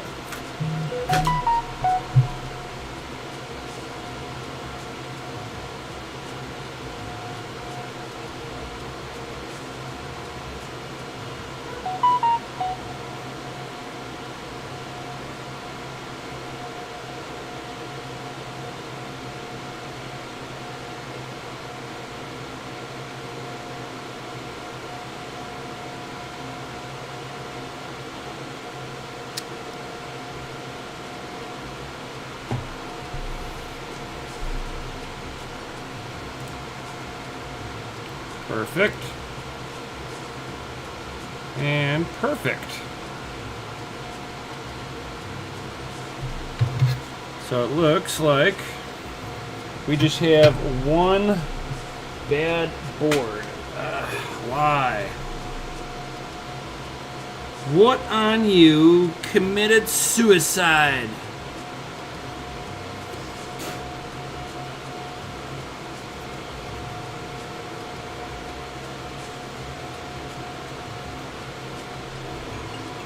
There's like really nothing on these boards.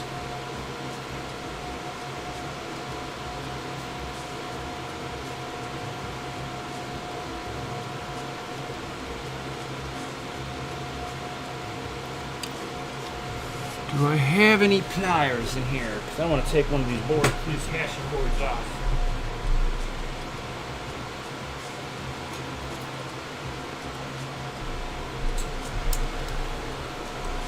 Gotta squeeze the tips off of them.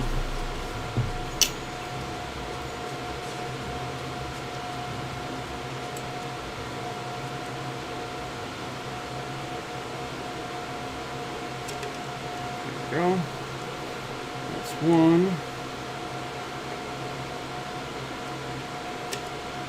There we go. That's two.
All I smell is cigarette on this thing.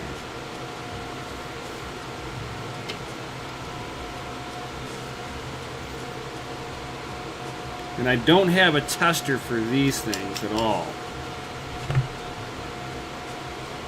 But what I can do is just kind of visually inspect everything on the top and the bottom and see if I can see anything exploded on here.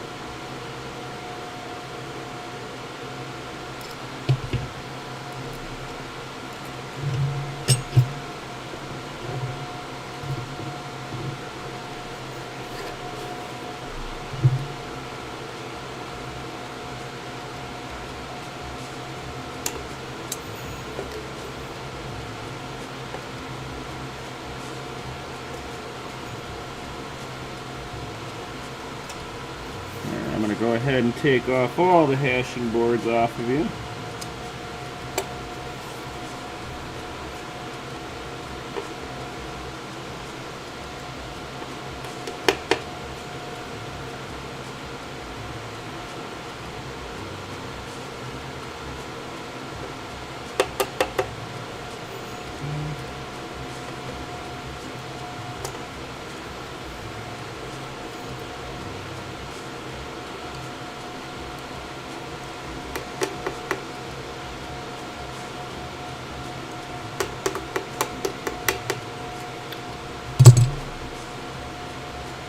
Alright, now I can take all you off.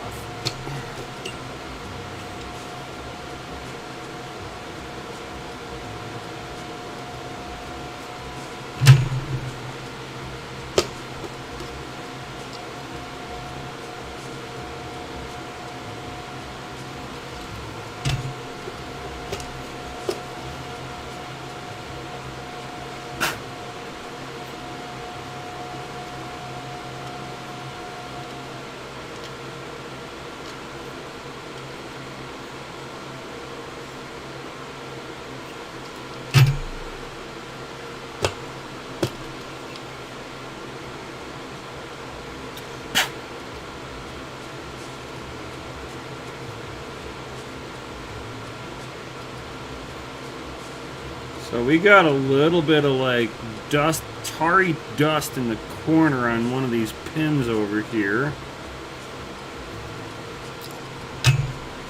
So this is what the board looks like without any of the modules on there.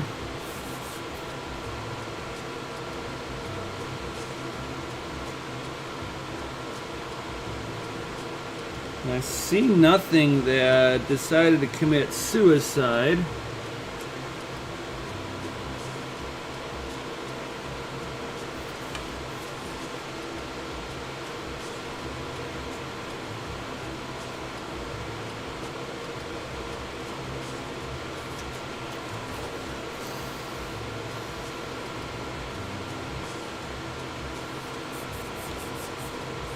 Then it makes me wonder if this thing will power up with no hashing board, with nothing on here.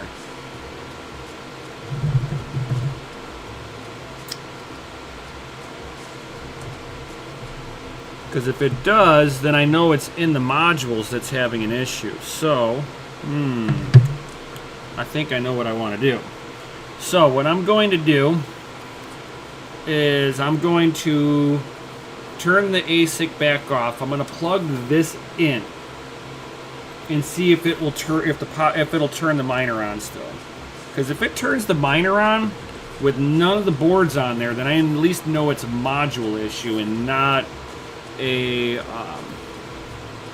not the board itself. So let's go and do some experimenting.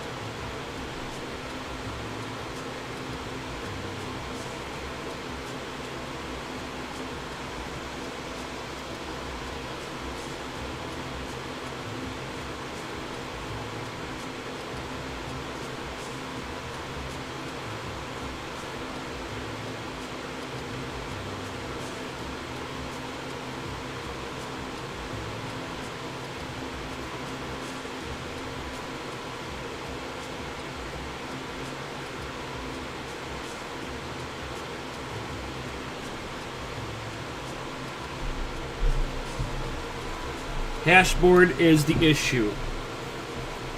So one of the something on here is completely fried. Oh, I can smell it. You know what? I have the same issue on my board. The same part just fucking fried. In this, I've got one board like this that's completely bad. There is a controller right here, really small little dude, that probably just committed suicide the rest of the way, because I could smell it. It smells like burnt electronic. The burnt electronics is so strong on there right now that I don't even smell the cigarette near it now. Oh yeah. Oh. So this board is done, man. And I don't want to sit there and test out these hashing board, these modules onto another board. Fuck.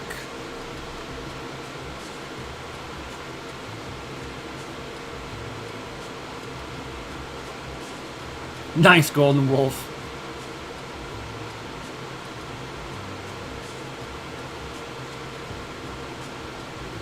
Oh, no problem, Simone. Simone says. For sure. I'm glad you enjoyed that. It was like a cool little project that I had. I actually got a for the same person that I've got to reprogram these bad boys for. He wants me to set him up with a Raspberry Pi on an SD card while I got it here too. So it's weird that the same component died on here.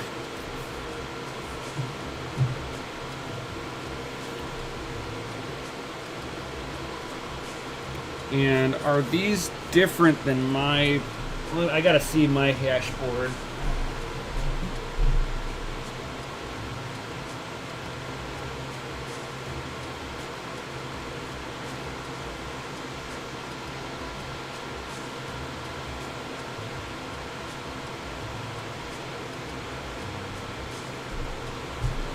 Alright, well, I can't put these on mine unless I take those pieces off. Oh man, that's like a pain in the ass.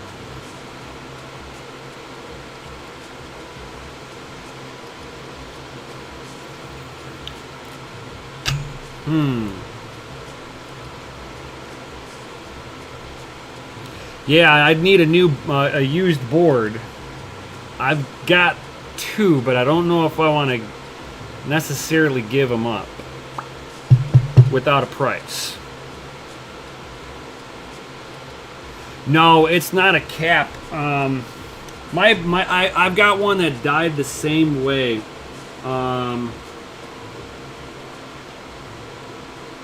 It's U147. There's like this really itty bitty microcontroller right here.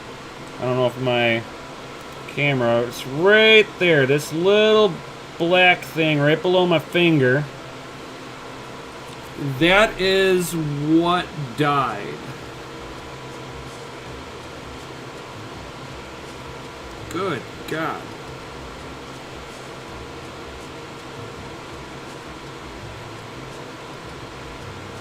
And I don't know if I want to give up my hashing boards.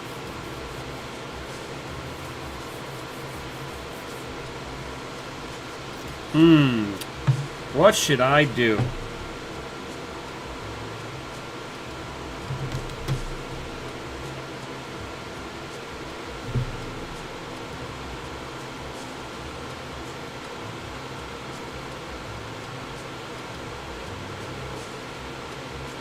Oh, nice, nice, nice.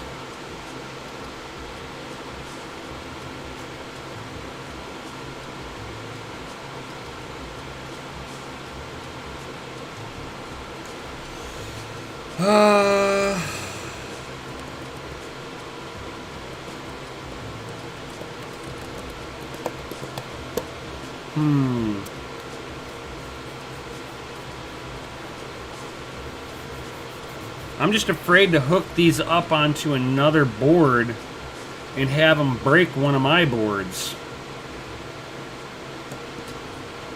Or do I want to outright sell this guy some hashing modules that are good and...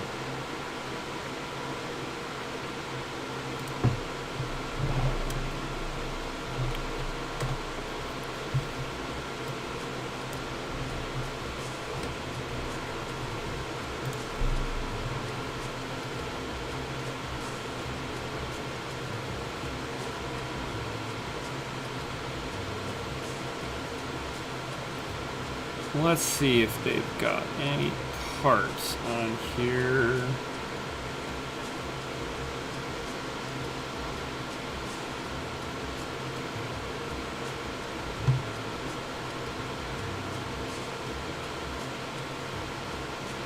So the hashing boards are each one of these modules are like 90 bucks.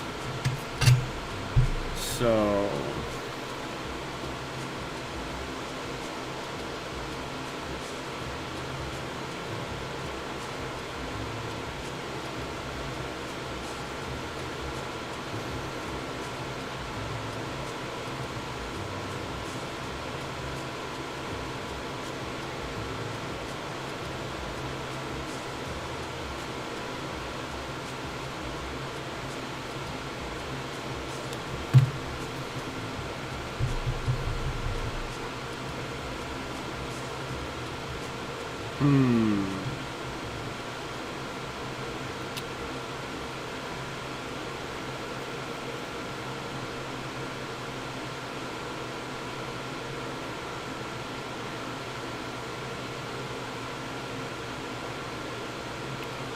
I can charge him 600 bucks for a whole board.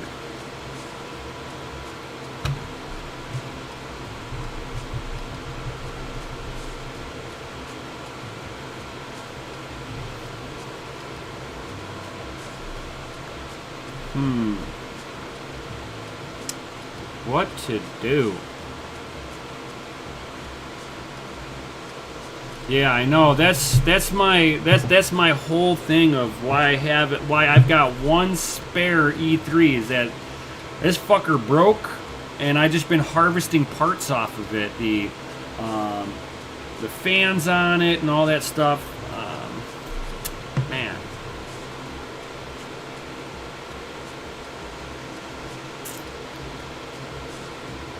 Shit.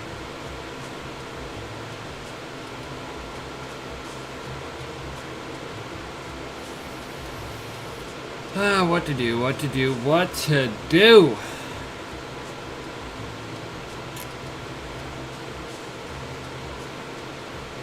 It's like, do I chance breaking one of my hashing board? Because, like, this, you can't find.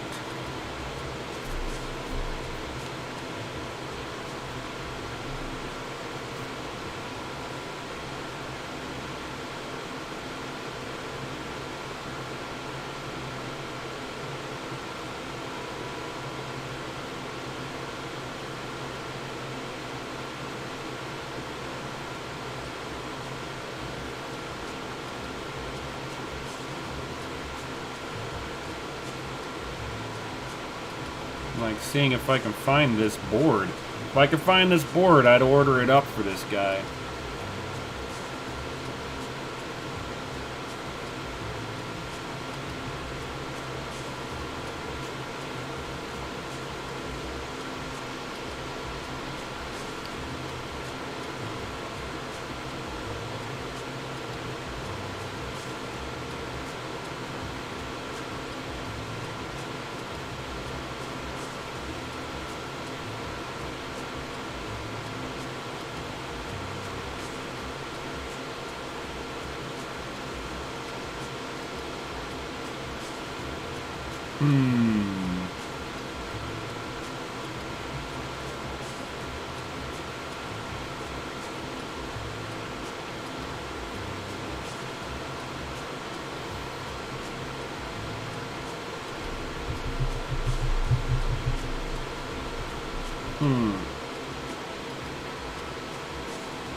Newark Element 14 has that, but most likely, most parts most likely. Huh. Yeah, I'm not sure what aspect of this, and I can't get any of the schematics from Bitmain so that I could see what value was supposed to be where, to see what burnt out really on this. I just know about where the area is, and I do not know if the power rail failed on this too with it. Because it could be the 4R7 that died. God, it burnt up the same way mine did. These boards are fucking...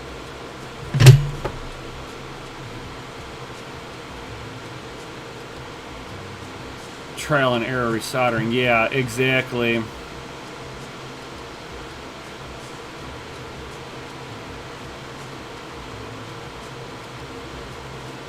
Yeah, the E3s are like end of life basically, so nobody really has parts. And I've never seen one of these for sale. What I end up seeing is the modules for sale, more than likely because this burnt up. And they're like, well, we got parts for sale. And I'm thinking that's what we're looking at right now. So, yeah. I'm thinking I'm just going to put this back together for this guy and see what he wants to do.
So we definitely got one bad hash board. And what I'm going to do in the meantime, I'm going to put my hash board in there. I'm going to let it hash out for a little bit here, and I'm going to reprogram the other two here.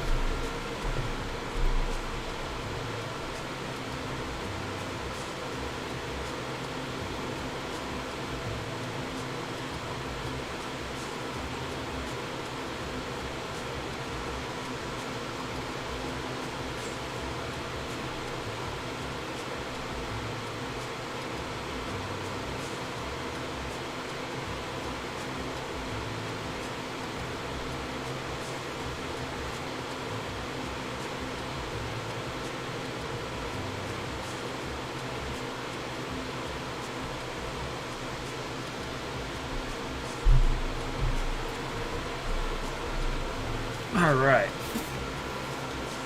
So,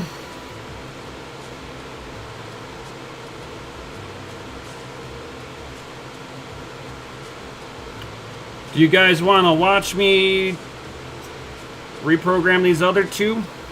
It's up to you guys. I'll keep live streaming if you guys want to continue watching me do this.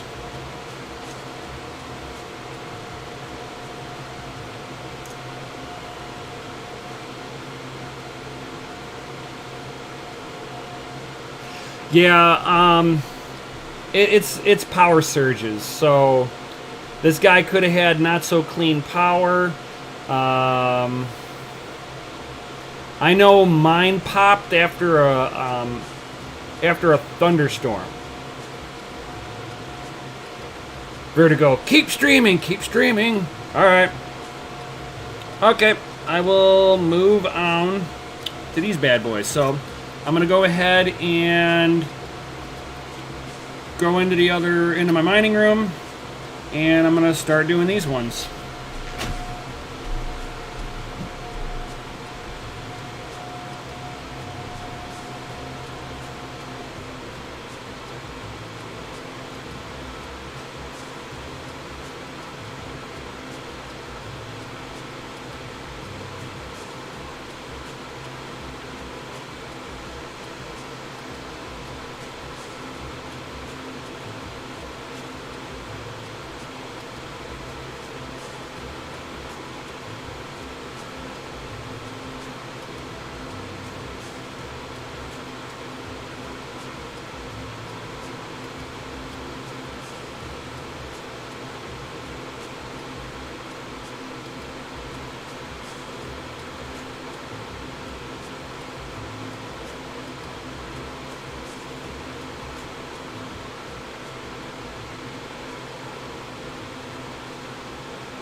All right. So now we are booting that up.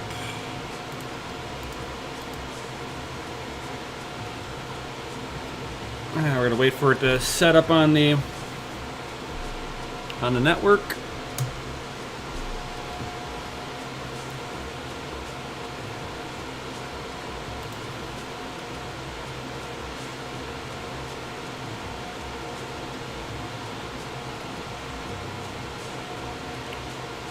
And I'm looking for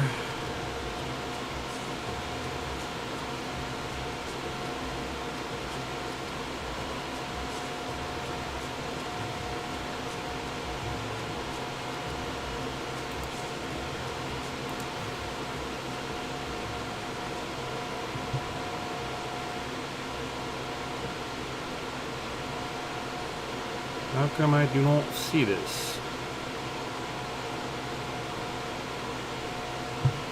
I know I hooked up the Ethernet cable is hooked up, I'm saying.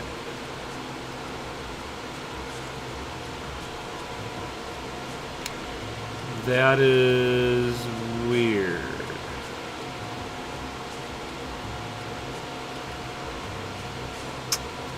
I wonder if he gave me a bad board.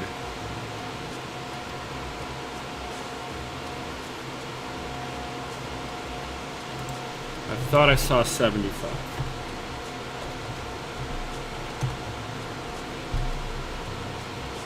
Nope.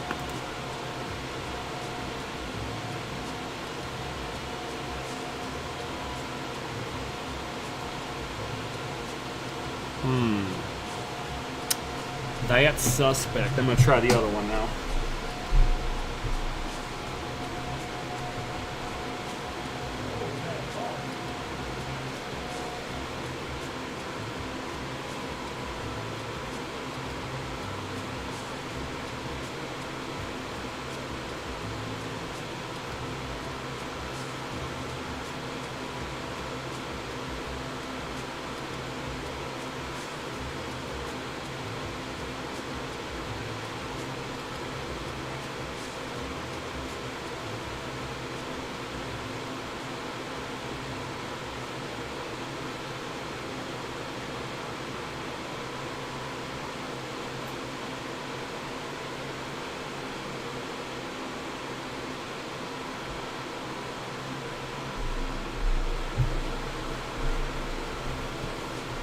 Let's try like it looked like I forgot to move the slide pin on the I reflashed both of them. It looked like I forgot to slide the pin over on the one. Oops. There we go. 124. 124. No.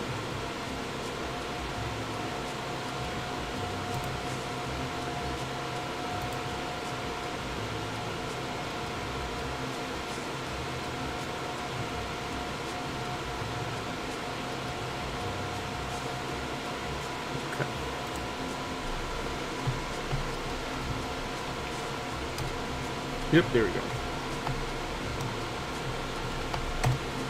That was the problem. Alright, so let's go ahead and do this one. We're going to go ahead and upgrade this.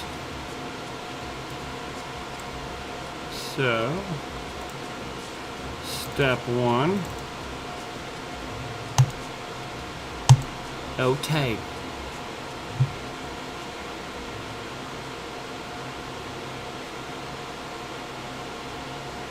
It'll reboot this, and it'll no longer be the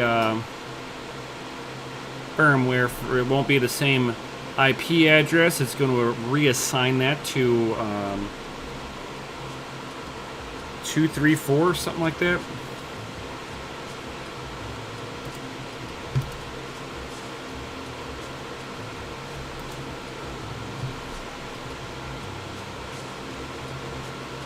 Yep, 234 is the new one.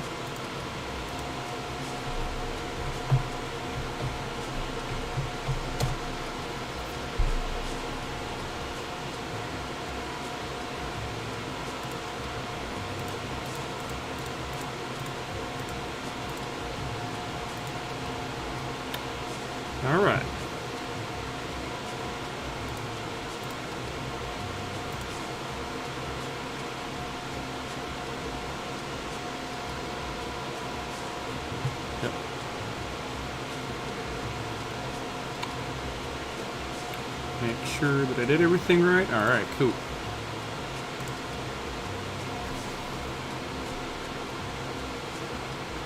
Okay, cool. So, now,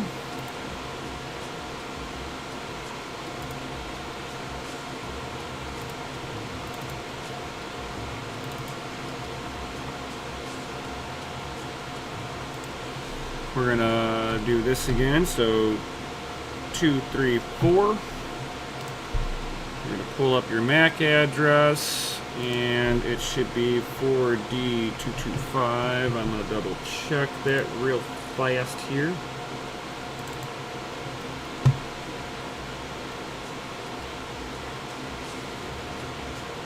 4D225. Yep.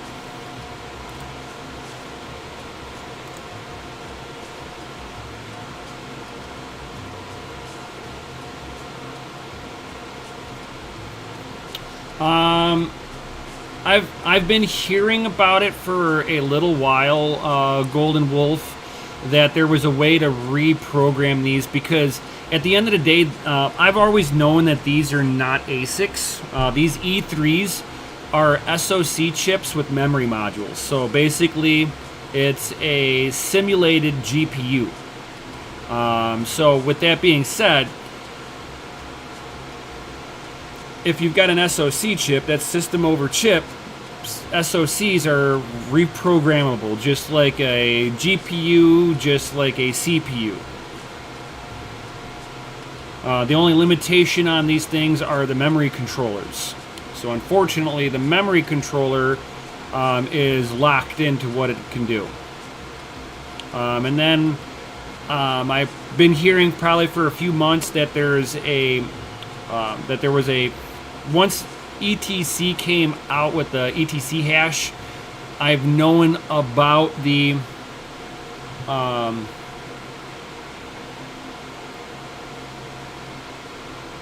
I've known about it for a little while. So yeah.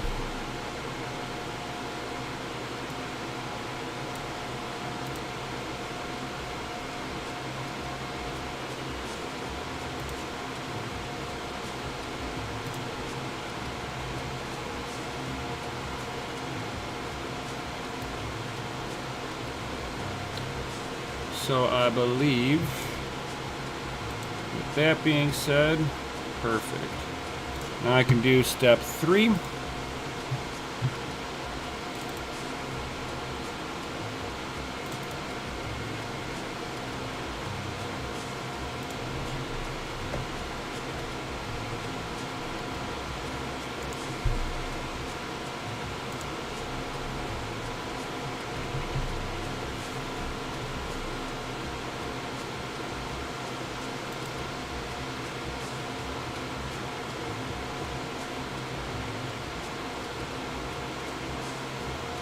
No, not ASICs in the true sense, no. Because if it was an ASIC, I wouldn't be able to reprogram it the way that I am.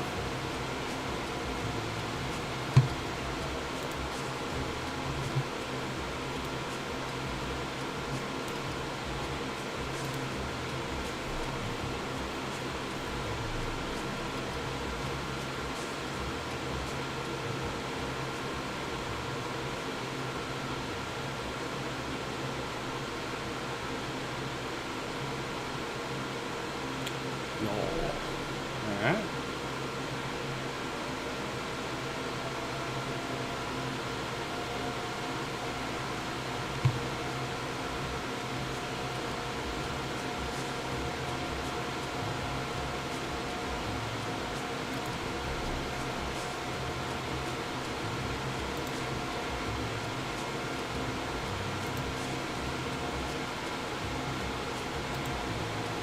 There we go. We got the new firmware on there. And then the last part will be to give it its own unique MAC address.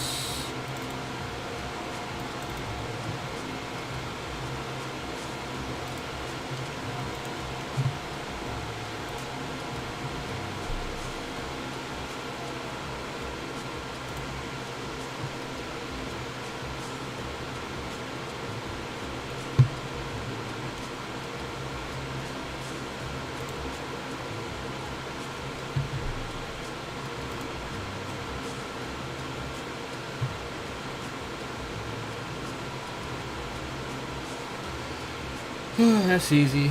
Ooh-doo-doo-doo-doo.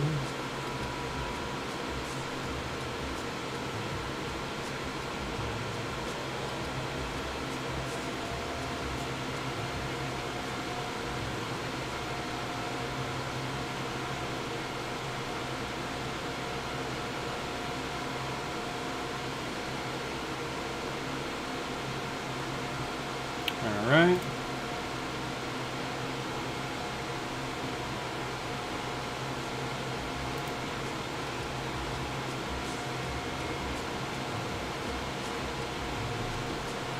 Oh, that's right. You're not going to connect in anymore.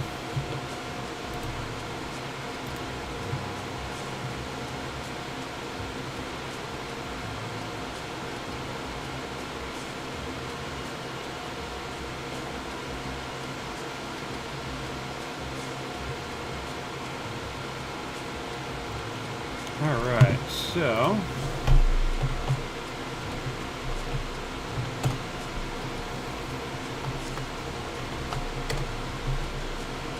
never save the passwords for the miners. All right, so all right, cool. Sees everything. We're gonna go to here.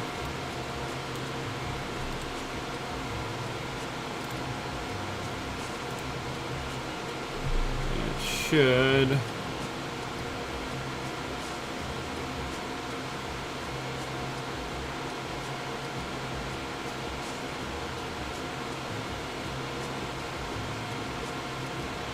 perfect.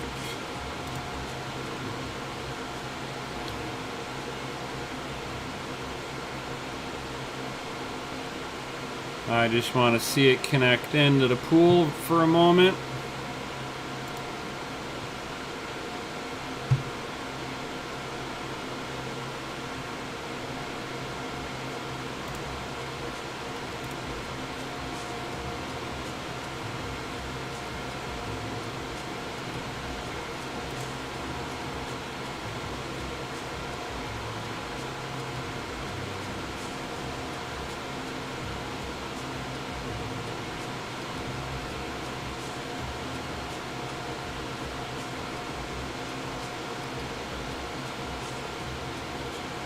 Yeah, 2 of his original boards are booting. The third one's burnt the fuck up.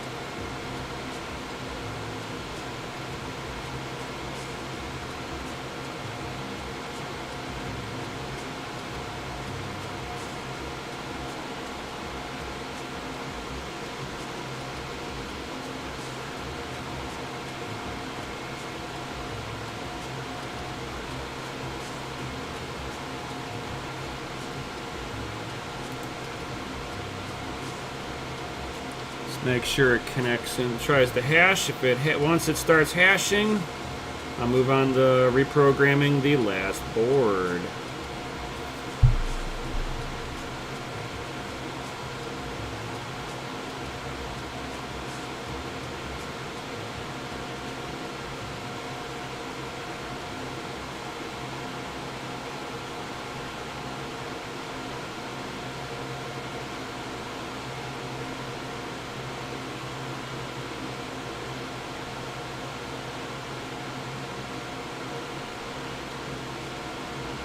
Yeah, I'm not even just the modules alone are like $90 each. The board that it attaches itself to is non-existent through the second-hand market. Nobody's selling these, so I can tell him what's the issue and yada yada yada, and see what he wants, what my customer wants to do with his board.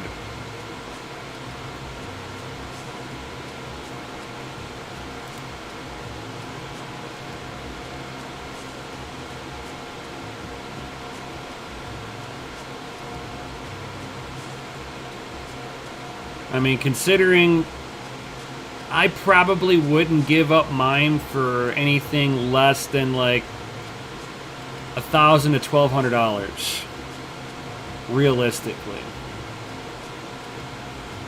Just because they're unattainable. Golden Wolf. The only thing that's available on eBay are the modules themselves, not the hashing board that they plug into. That's why I think that the hashing board that the modules plug into go bad, and then you find the modules on eBay after that, because you can't find these boards at all. I've got a dead board with probably 6 good modules on it.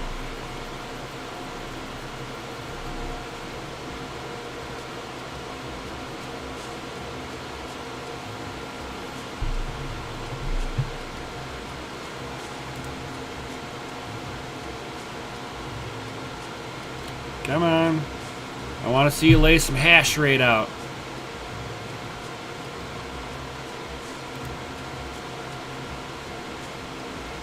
Almost there. Almost. I'll be right back. I'm going to throw this crap away.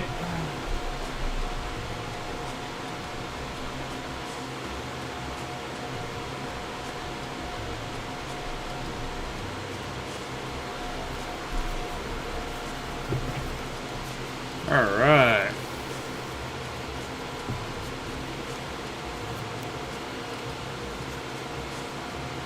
So dry touching, my hands are so dry from touching all that fucking dust in the mining room. All right, cool. We got hash rate.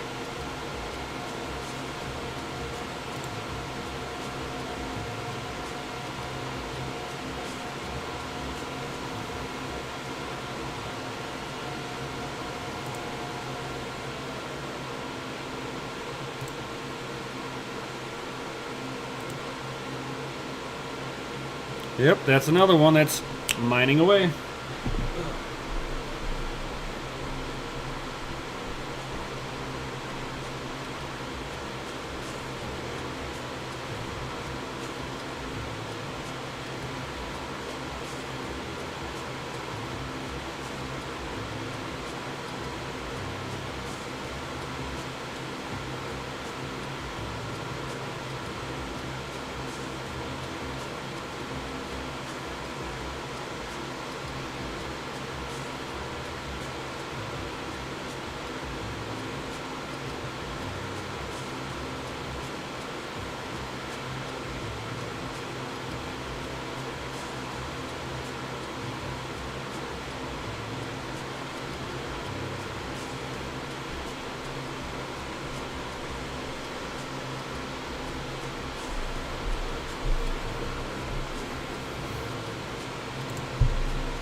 Alright, cool.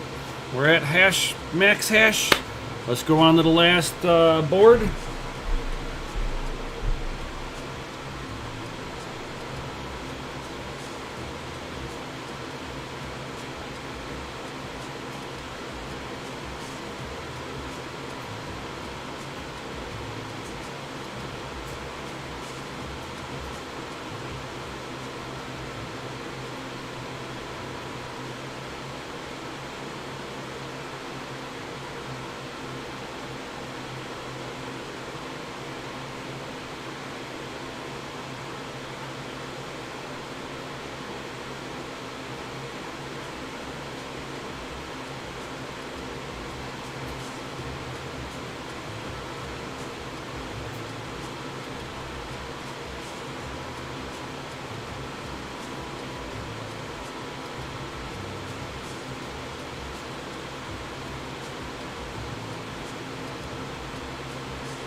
Alright.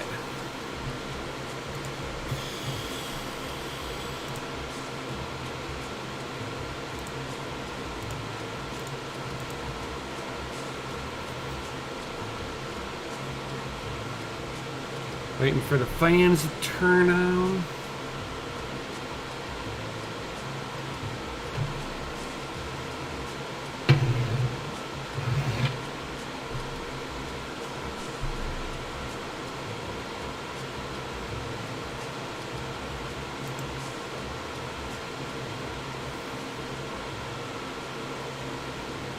252.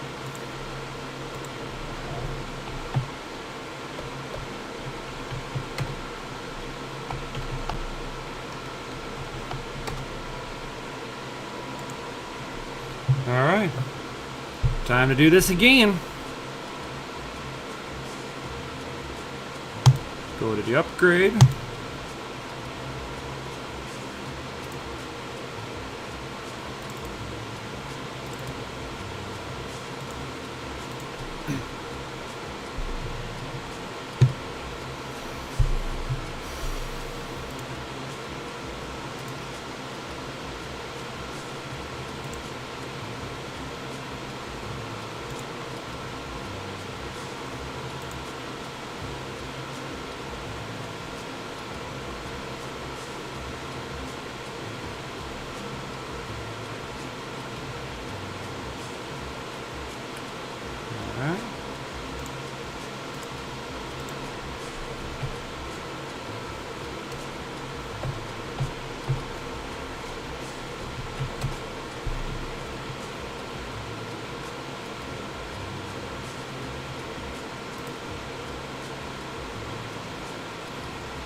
Alright.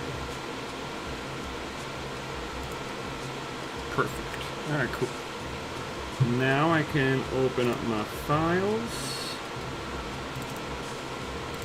We can go to step 2.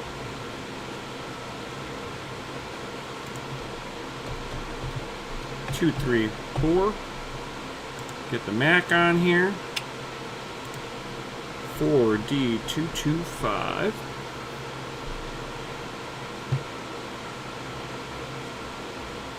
I believe that's what yeah. 4D225. Excellent, excellent. Hit the question marks.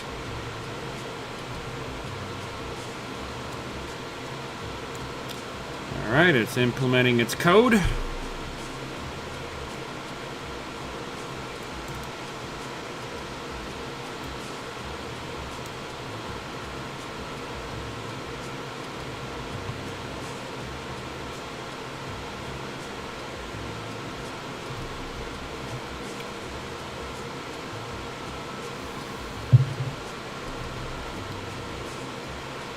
Add some hand sanitizer to your desk and feel the burn. With a touch of aloe and cannabis seed oil. Too funny.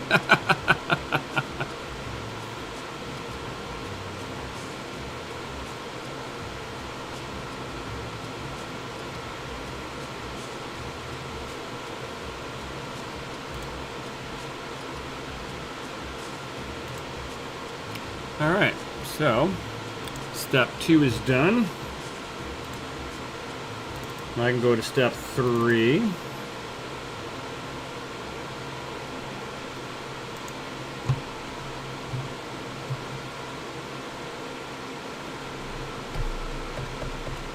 Two, three, four.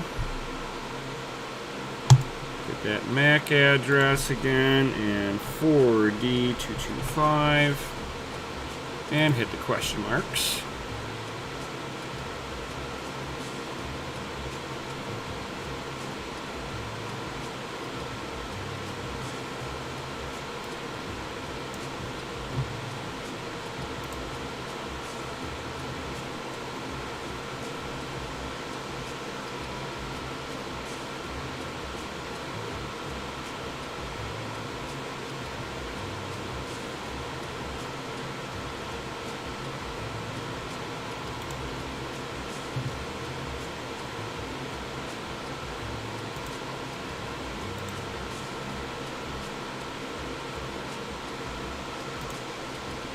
There we go. And we're backed up.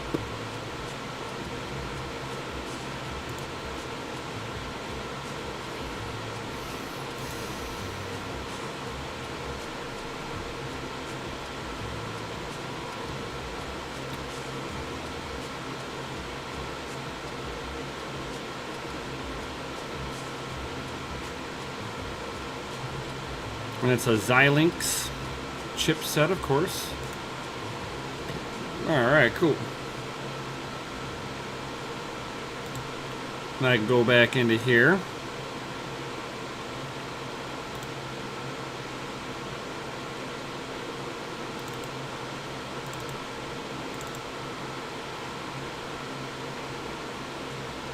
And yeah, let's go ahead and flash that.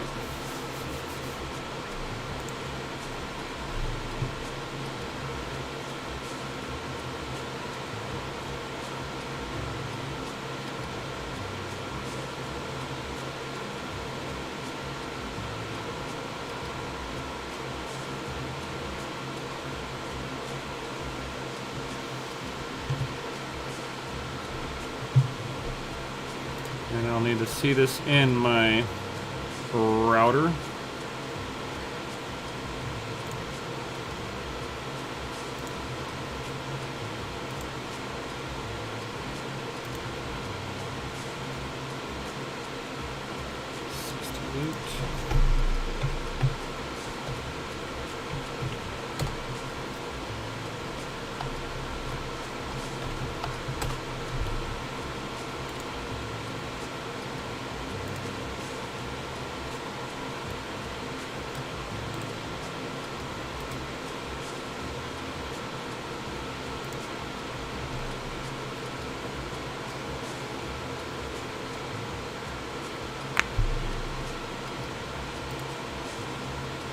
Alright, I think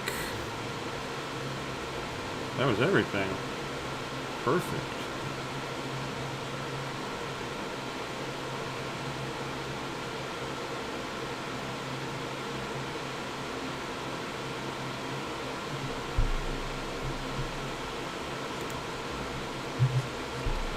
Alright, so I've got the final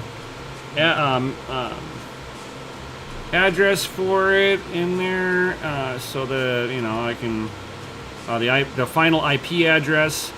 This way, I know this, and I know this customer is running 2 of them, so I'm making sure it's got unique IP address on there instead of the generic 234 that the reprogramming portion of it assigns it. So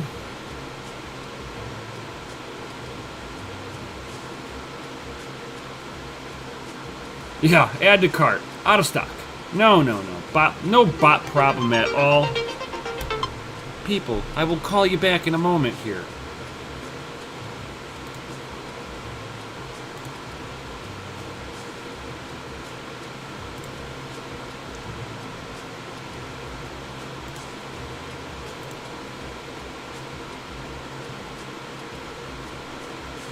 I got people that are trying to come on by and hang out and stuff like that. As soon as I get this one up and going, I will be signing out of here.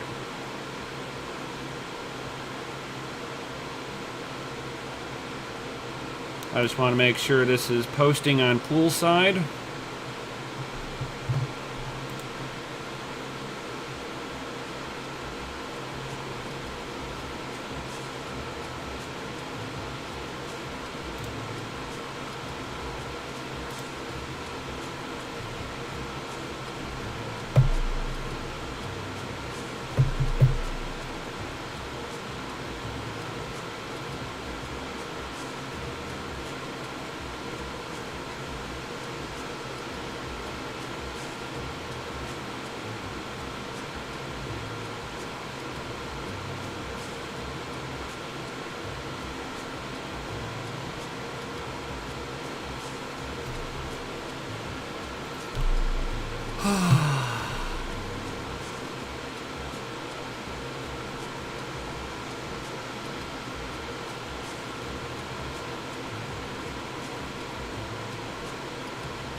Got a minute to go.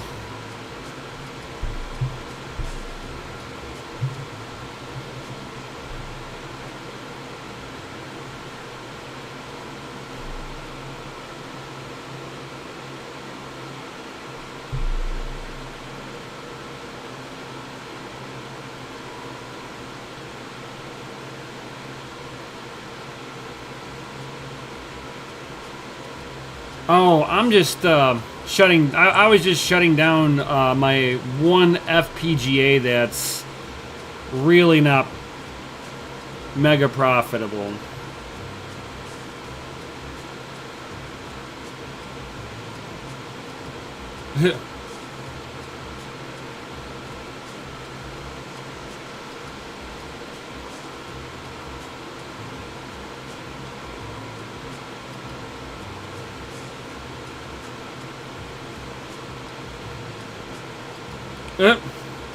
That's funny. Nefarious picked up a magnetic project mat on the last run of Micro Center. I thought I had a big top at the top, but it's a magnetic calendar. Oh. Womp womp. Alright, we are up and hashing.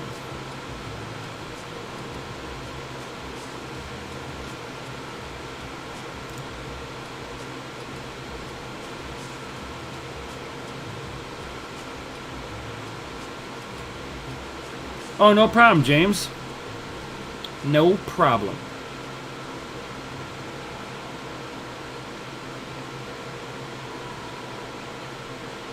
It writes really nice.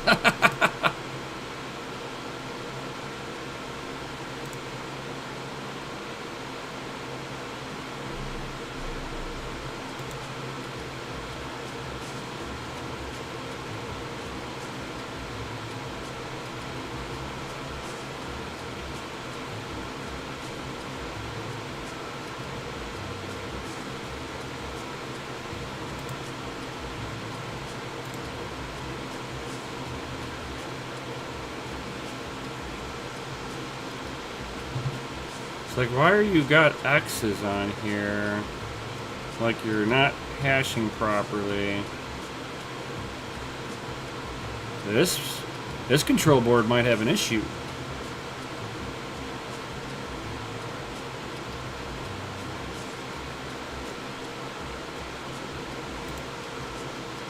There we go. Now it's all good.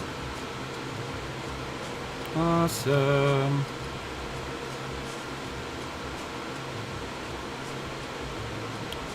Shows all the chip temps, the PCB temperature, and we have max hash. Awesome.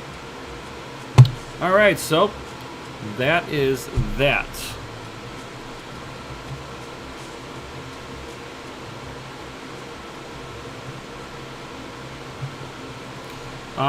James, EIP 1559.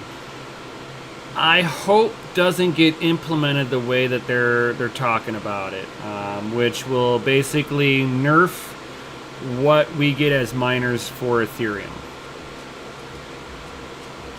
I know what you meant, James. Very, very detrimental.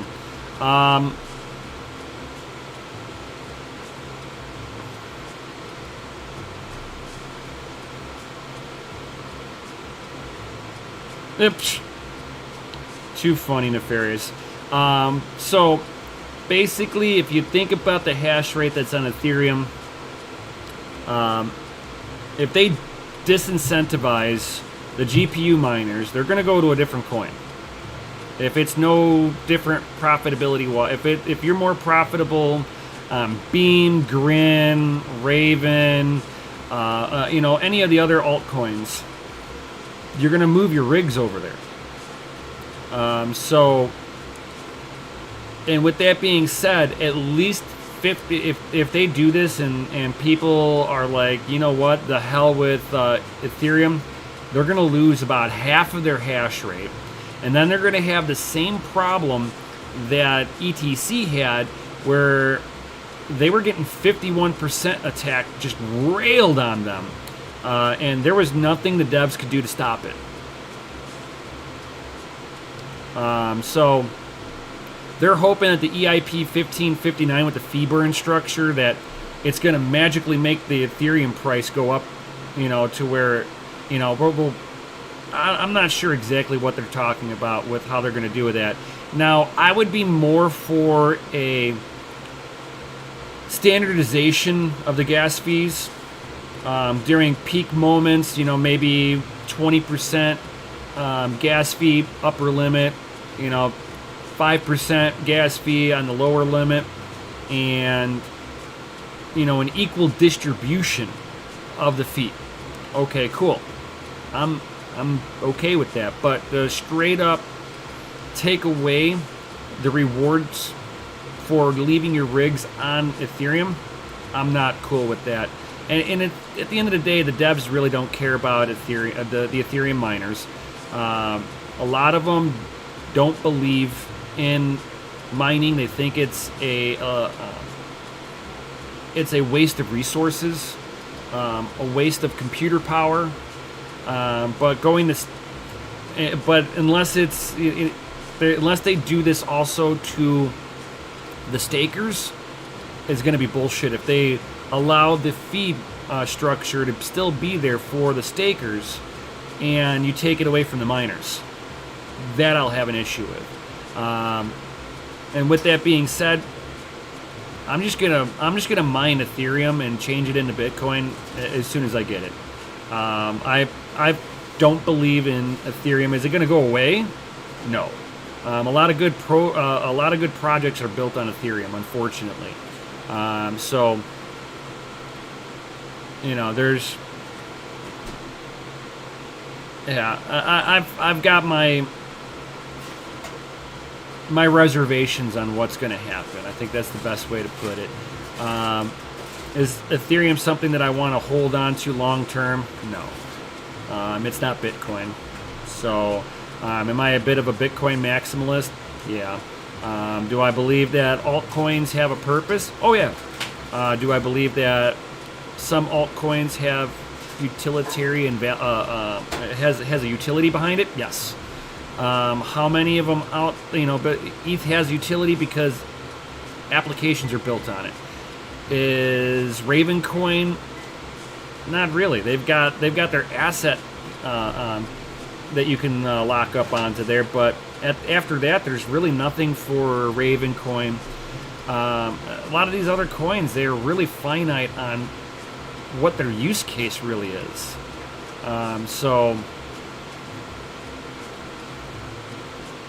I mean, me myself, it's like my long-term hold will always be Bitcoin. After that, it's like anything you hold after Bitcoin is all speculative. You've got to believe in the team that you're getting behind, that they are hard at work, and that there's a use case outside of holding it or doing one function on the chain itself. Like Ravencoin has one function. After that, there's really nothing. And I don't want to talk bad about Tron Black. He's a great developer. Ravencoin's got great development on there. They're all working hard. They're trying to be ASIC resistant. I like the idea that they went over to ProgPow. And Raven showed that ProgPow works.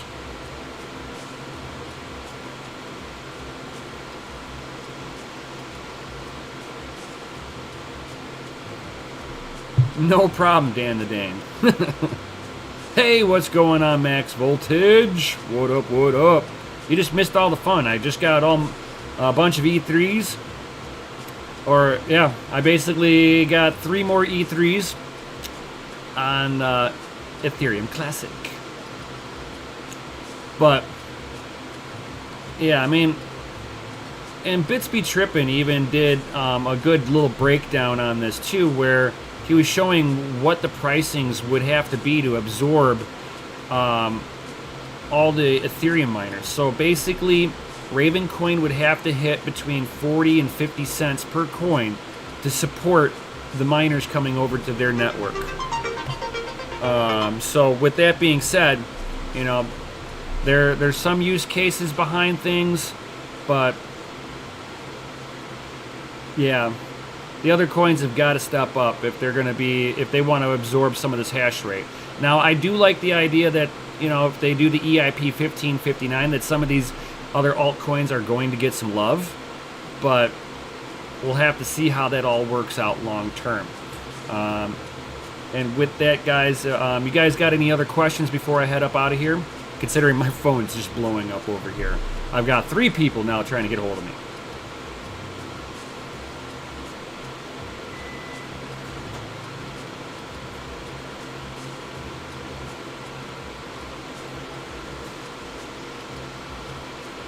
Any other awesome questions from you awesome people out there?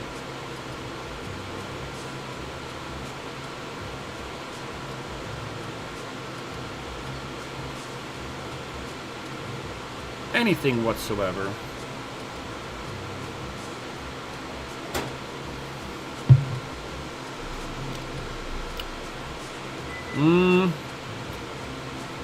I've only got 2 E3s, Dan the Dane. And the... Oh, wait. Hold off, people.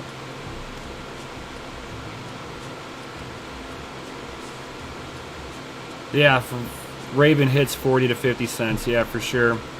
But yeah, I don't know if I'd be willing to sell my E3s as of right now, considering that they are profitable at my electric rate. Maybe if my electric rate, if it's no longer profitable on my electric rate, I might be willing to give them up. But as of right now, I'll run them. The one that I'm playing with right now is a customer's rig, so I've got to send it back to him. And then the control boards are for another customer who has 2. So basically, I'm trying to fix 3 of them. I've got 2 of them fixed. The third one's half fixed, I guess. I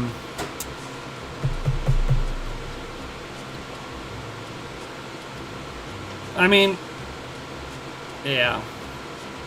Yeah, I mean, my E3s are basically paid for, ROI'd a long time ago.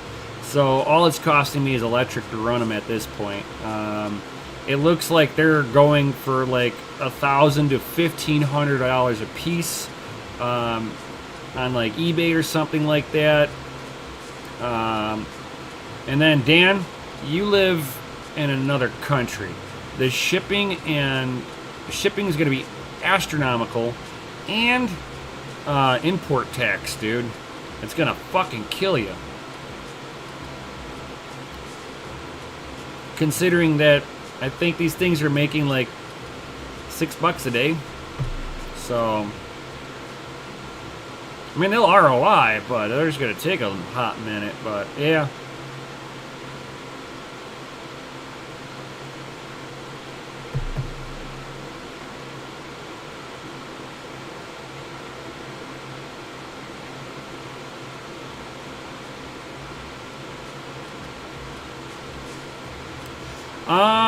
Astro, good question. Isn't the E3s, the price of an E3 more than a GPU rig and pulling more wattage? Actually, no. The E3s are about relative to like an RX 580 rig with 8 GPUs on it. The E3 will be, I think, a little bit less than buying the RX 580s. And mine pull about 716 watts at the wall.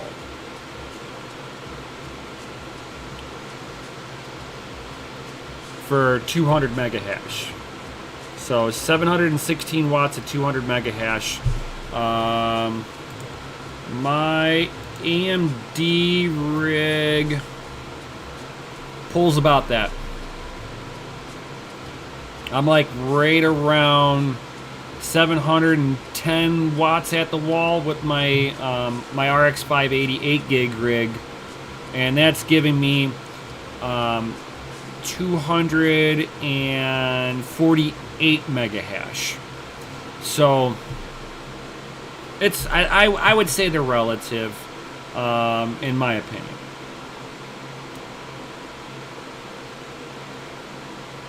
I mean, you're gonna, if you're trying to get a RX 580 8 gig rig, you're gonna spend 2Gs easy.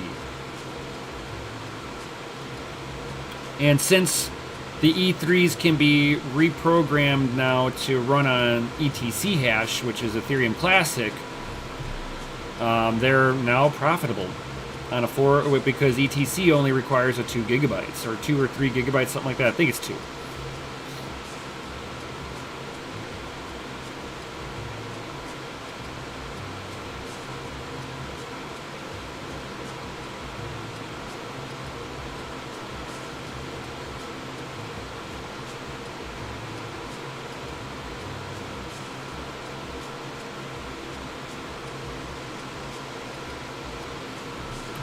You've got a contract with Bitmain. I could sell you stuff that doesn't run. Oh. I could probably do that. I've got one that's got, see, then I'm giving up my parts. I don't know. Dan the Dane, we'll have to talk about that. We'll have to talk more about that.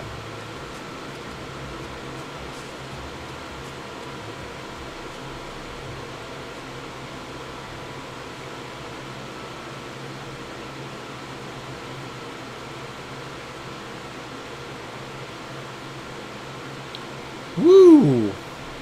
Yeah, that's a little pricey. Yeah, and it's hard to get. I've got another friend that's out in the UK also, and he's having a devil of a time trying to get his hands on anything. He blew up his gaming GPU and hasn't been able to find anything since. And he wasn't even mining on it. He was just straight up gaming, so...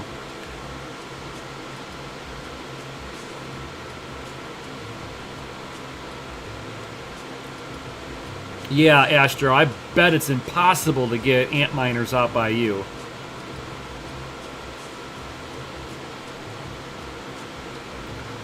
James, if you send me six Ethereum, or no, I'm sorry, you send me 7 Ethereum, I'll send you 3.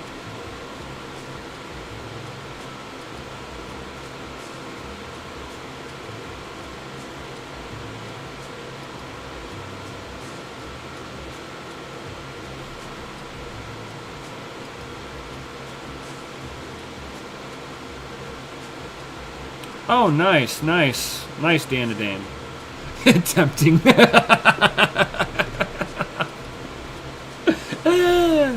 Oh, too funny.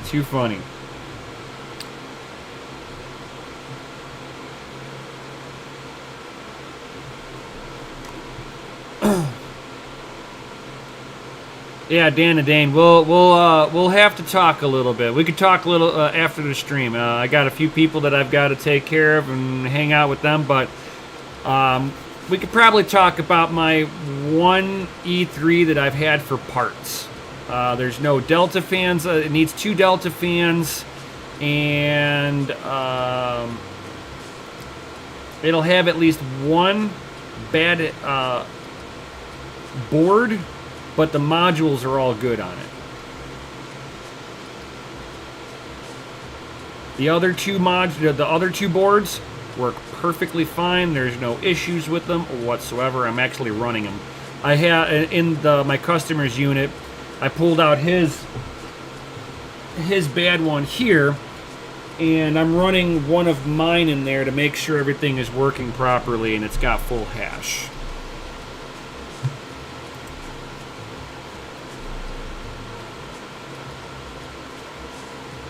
Yep, and it's hashing away perfectly right now. I'm absolutely happy with this. So,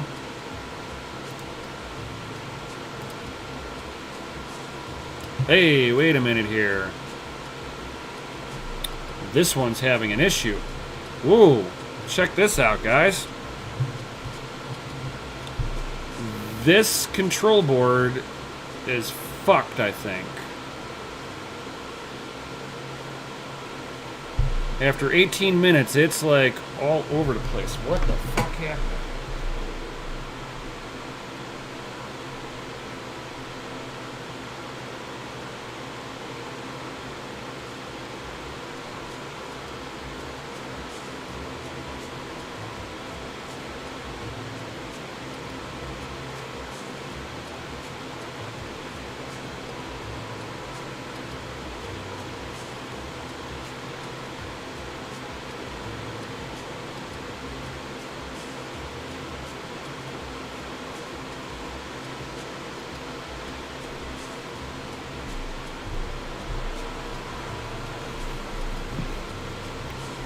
right.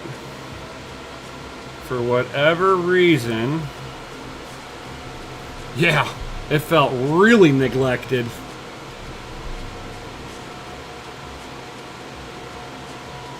Let's try this again.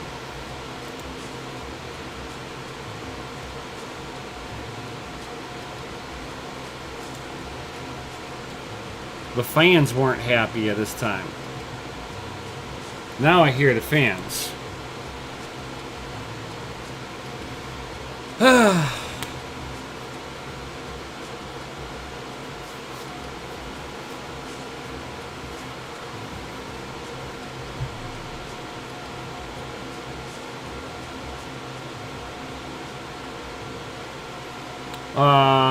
Control board was having an issue. The clocks are locked in the firmware.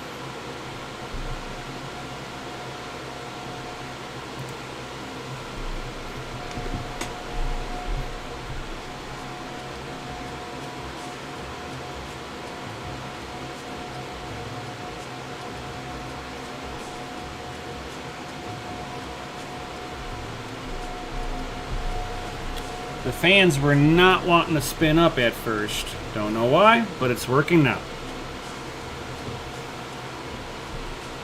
Sometimes you gotta give it the fans. Hey.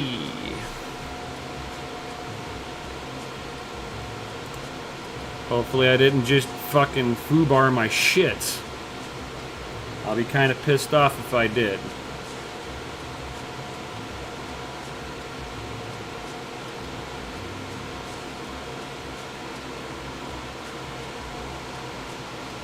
Hopefully, Bitmain software was good about not letting this thing overheat on me.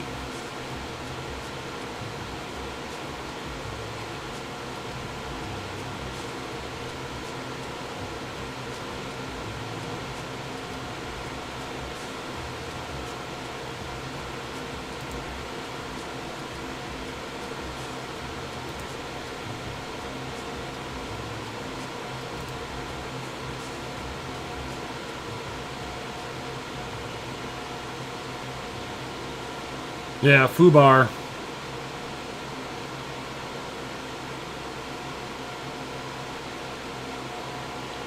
It's a foobar, not foopar. Foobar, it's fucked up beyond all recognition. No, there isn't anymore. Once you switch over to ETC hash for Ethereum Classic, I can access where I can play with the frequency on it, but it doesn't do anything. It did when it was all Bitmain software, but now I'm on a third-party software and it no longer supports it.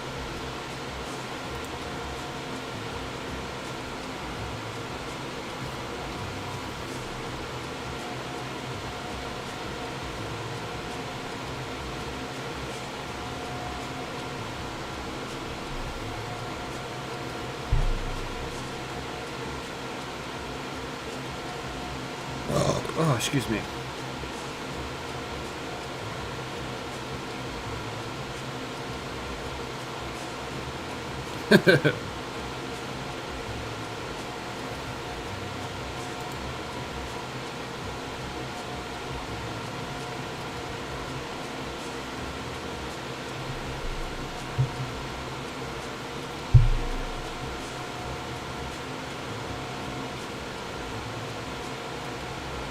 Oh, nice, yeah.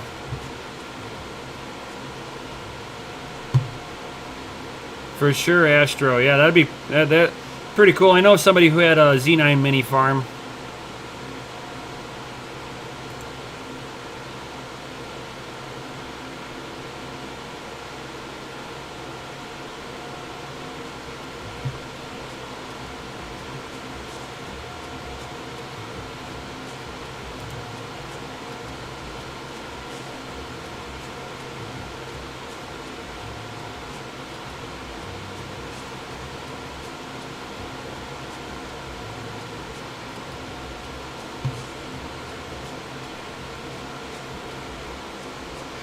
Hoping that I didn't destroy anything.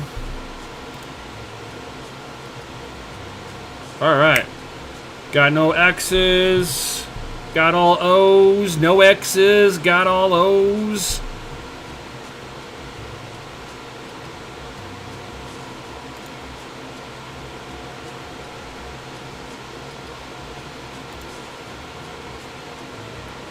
Excellent, excellent.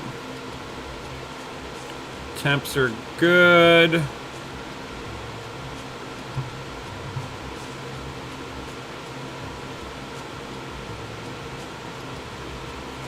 Woo! Yeah, that's a little expensive for trying to pay for power cost on an ASIC.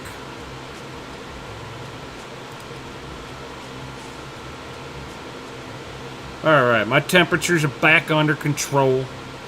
Stupid fan.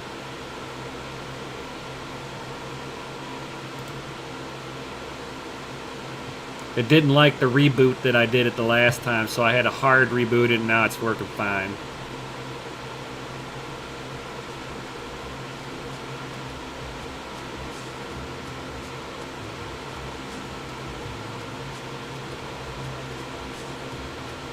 Yeah, for whatever reason, the control board just kind of hiccuped and didn't turn the fans on.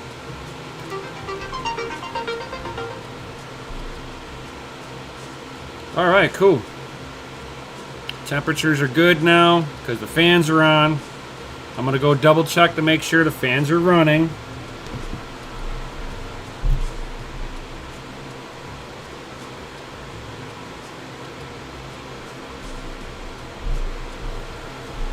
Yeah, I hear the fans this time.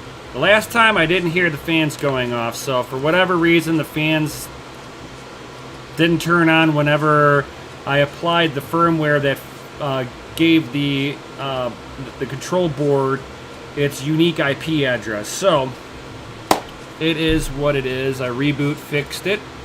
Sometimes you got to reboot these things. That's ASIC life.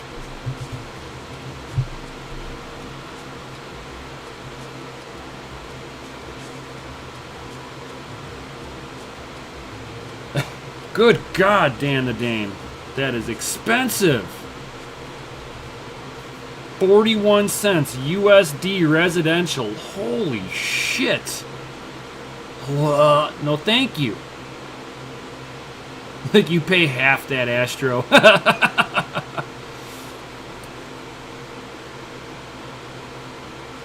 So it looks like this thing is okay now. Cool. We got, oh yeah, look at that. 200 mega hash, 201. Look at that, guys. 201. No damage, no harm, no foul. Looked like Bitmain's control board did what it was supposed to do. It saw the high temps and shut it down. Good.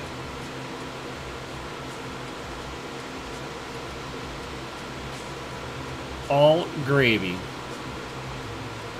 Temperatures are not out of control on any of it. We're good to go.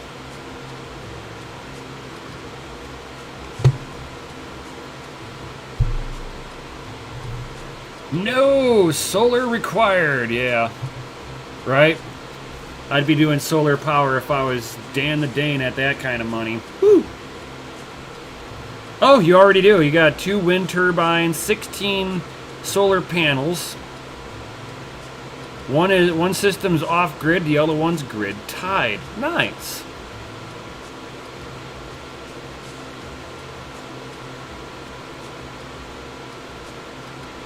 For sure, Dan the Dane. That's actually a great way. I've looked into some of the wind turbines and solar panel systems. I would love to get a Tesla solar panel on my roof. Just the whole roof, Tesla panel. That would be fucking baller. Problem is that I would have to go out there during the wintertime to basically take the snow off the roof. That could be a problem for me.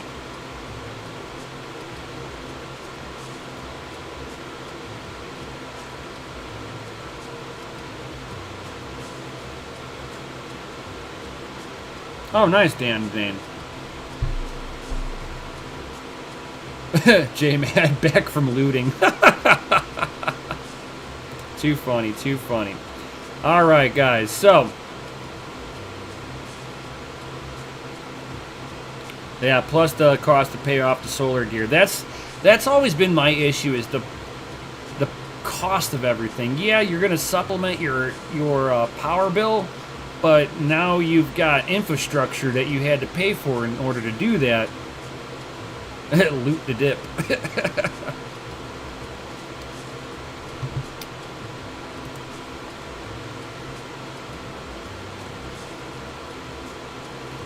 All right.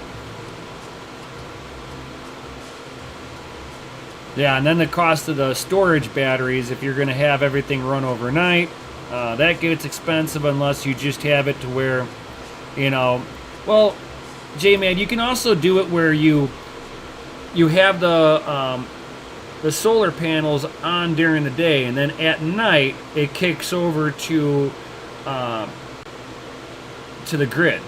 So you can sit there and flip-flop whichever one's producing the power. You can sit there and have it auto switch for you.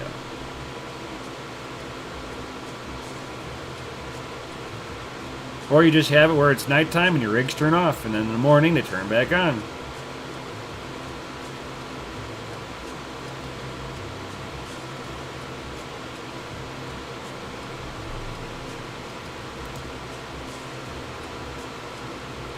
But it looks like everything is good. Yeah, run it grid tied. Yep. Yeah, forget about the... Dan Dane's like, forget about the batteries. Damn. Okay. I'm being blown up over here, guys. So I'm going to cut this here. Everything is running perfectly, hashing away. I've got people who want to come on by. I've got some other customers that want to come on by. So, with that being said, guys, I think I'm going to cut it here.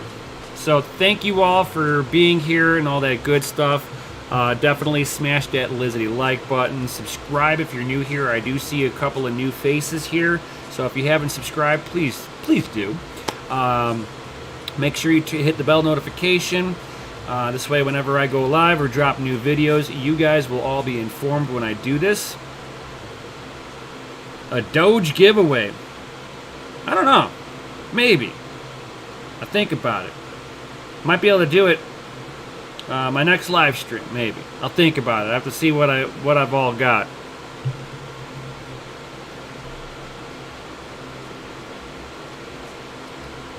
Do it. Too funny, J-Mad. Alright, guys. Well, I'm being blown up on my phone. They're not going to stop at this point because they know I'm home.